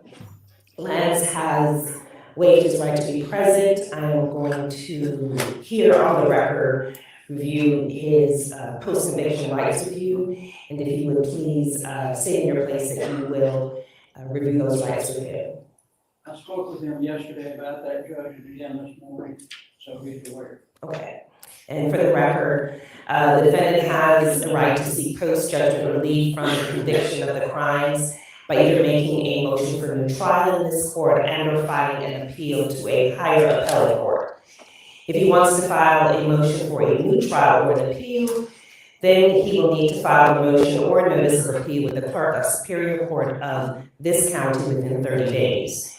He may want to more fully discuss this with his attorney, and if a motion for a new trial is made and the court denies it, then he will have 30 days from the filing of this order of denial in which to file with the clerk of court his notice of appeal. The defendant has the right to have an attorney represent him on the motion for a new trial and the first level of direct appellate review. And if he cannot afford to hire an attorney, the court will provide him with an attorney and a transcript of the trial at no cost. There were several felony convictions, and we'll have a period of 4 years from the date of the sentence in this court becomes final to file a habeas corpus petition. The details that can affect the time with which Mr. Lanz can file his petition are contained within code subsection OCGA section 9-14-42C. For the misdemeanor will be a period of 1 year from the date of the sentence in this court becomes final to file a habeas corpus petition. Again, the details of the time that can affect the filing of this petition She's not going to recuse are herself. filed within OCGA sections 9-14-42C and 40-13-33. And also just explaining to ensuring that Mr. Land understands those post-conviction rights. The court will set a specified date for a hearing for the motion of the new trial once the motion has been filed and the time estimate for the preparation of the transcript has been prepared. And we will set that date and provide notice to both the state and the defense. Before we adjourn here, there's a couple of final things I want to say. First, there are no words that I can say to family and friends that are going to fill the void in your hearts, and I recognize that. There is nothing that I can do or a sentence that can replace the ache in your spirit. I don't even want to use the word closure, because there is no closing on the love that you have for Justin and Amber.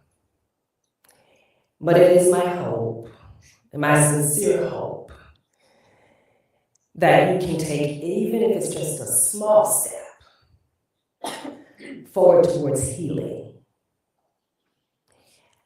That the thoughts of Justin and Amber that now bring tears to your eyes will be more memories that will bring smiles to your heart. Recognize that Jacob does not have his mom and dad. Dad isn't there to throw him his first football and teach him to swing a bat, but he has a granddad who's going to show him how to do that. Or mom to show up for muffins and mom. I agree. With a lot of aunties and grandma and cousin aunties that will be there to do that for him. Does AJ know yet? He's going to A few be weeks ago, I livid. saw in response to a post that a friend made, that someone made about the loss of their loved one. And it stuck with me the last few weeks. And it said, "What is remembered lives." And I know that Justin and Amber are well remembered, so they will live. This court is adjourned.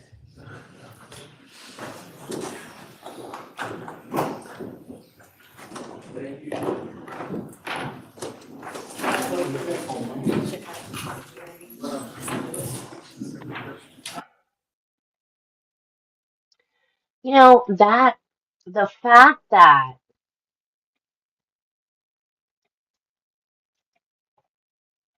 he's allowed to waive his presence at the, oh, not read? Okay, good.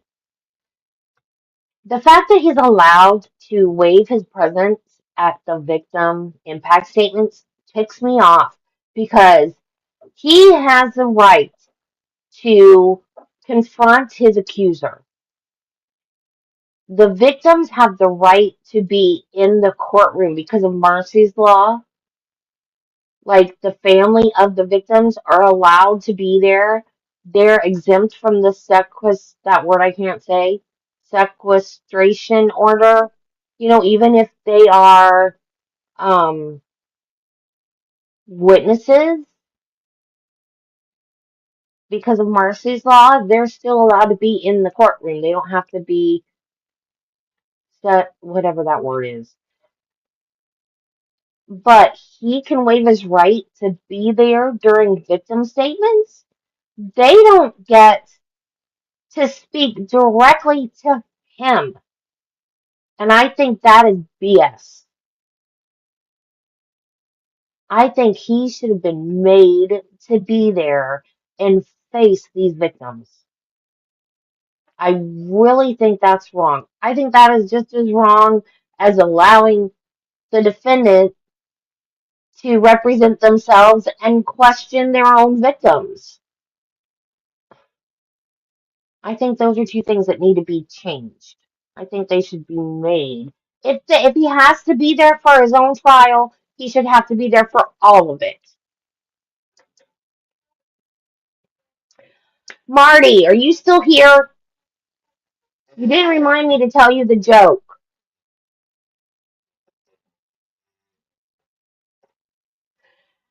And speak, it's not a nice joke. It's a Marty joke. And I said something yesterday, and Marty said, "Well, this stream's going to get demonetized." For those of you that don't know, I am not monetized yet. It's your guys' donations is all I get. So If you guys would be so kind as to give me money, that's all I get from YouTube is what you give me. Okay, this is the joke. It's a one-liner. It takes a lot of nails to build a crib, but one screw to fill it.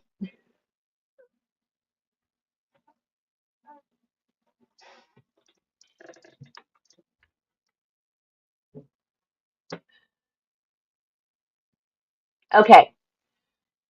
Thank you guys for coming out. Karen Reed at 2 o'clock, so half an hour. Okay? I'll see you guys in half an hour. Are you going to come back? Please come back. If not, if not, I don't know, Nichelle, what?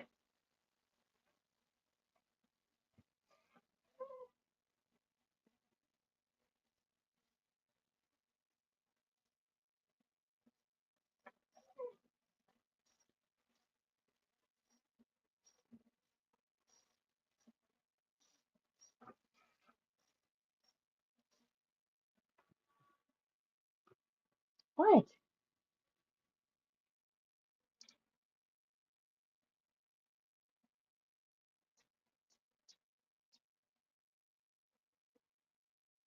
Are you going to answer?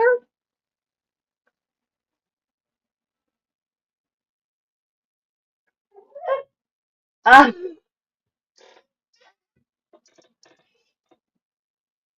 oh, is it easy to lay the answer?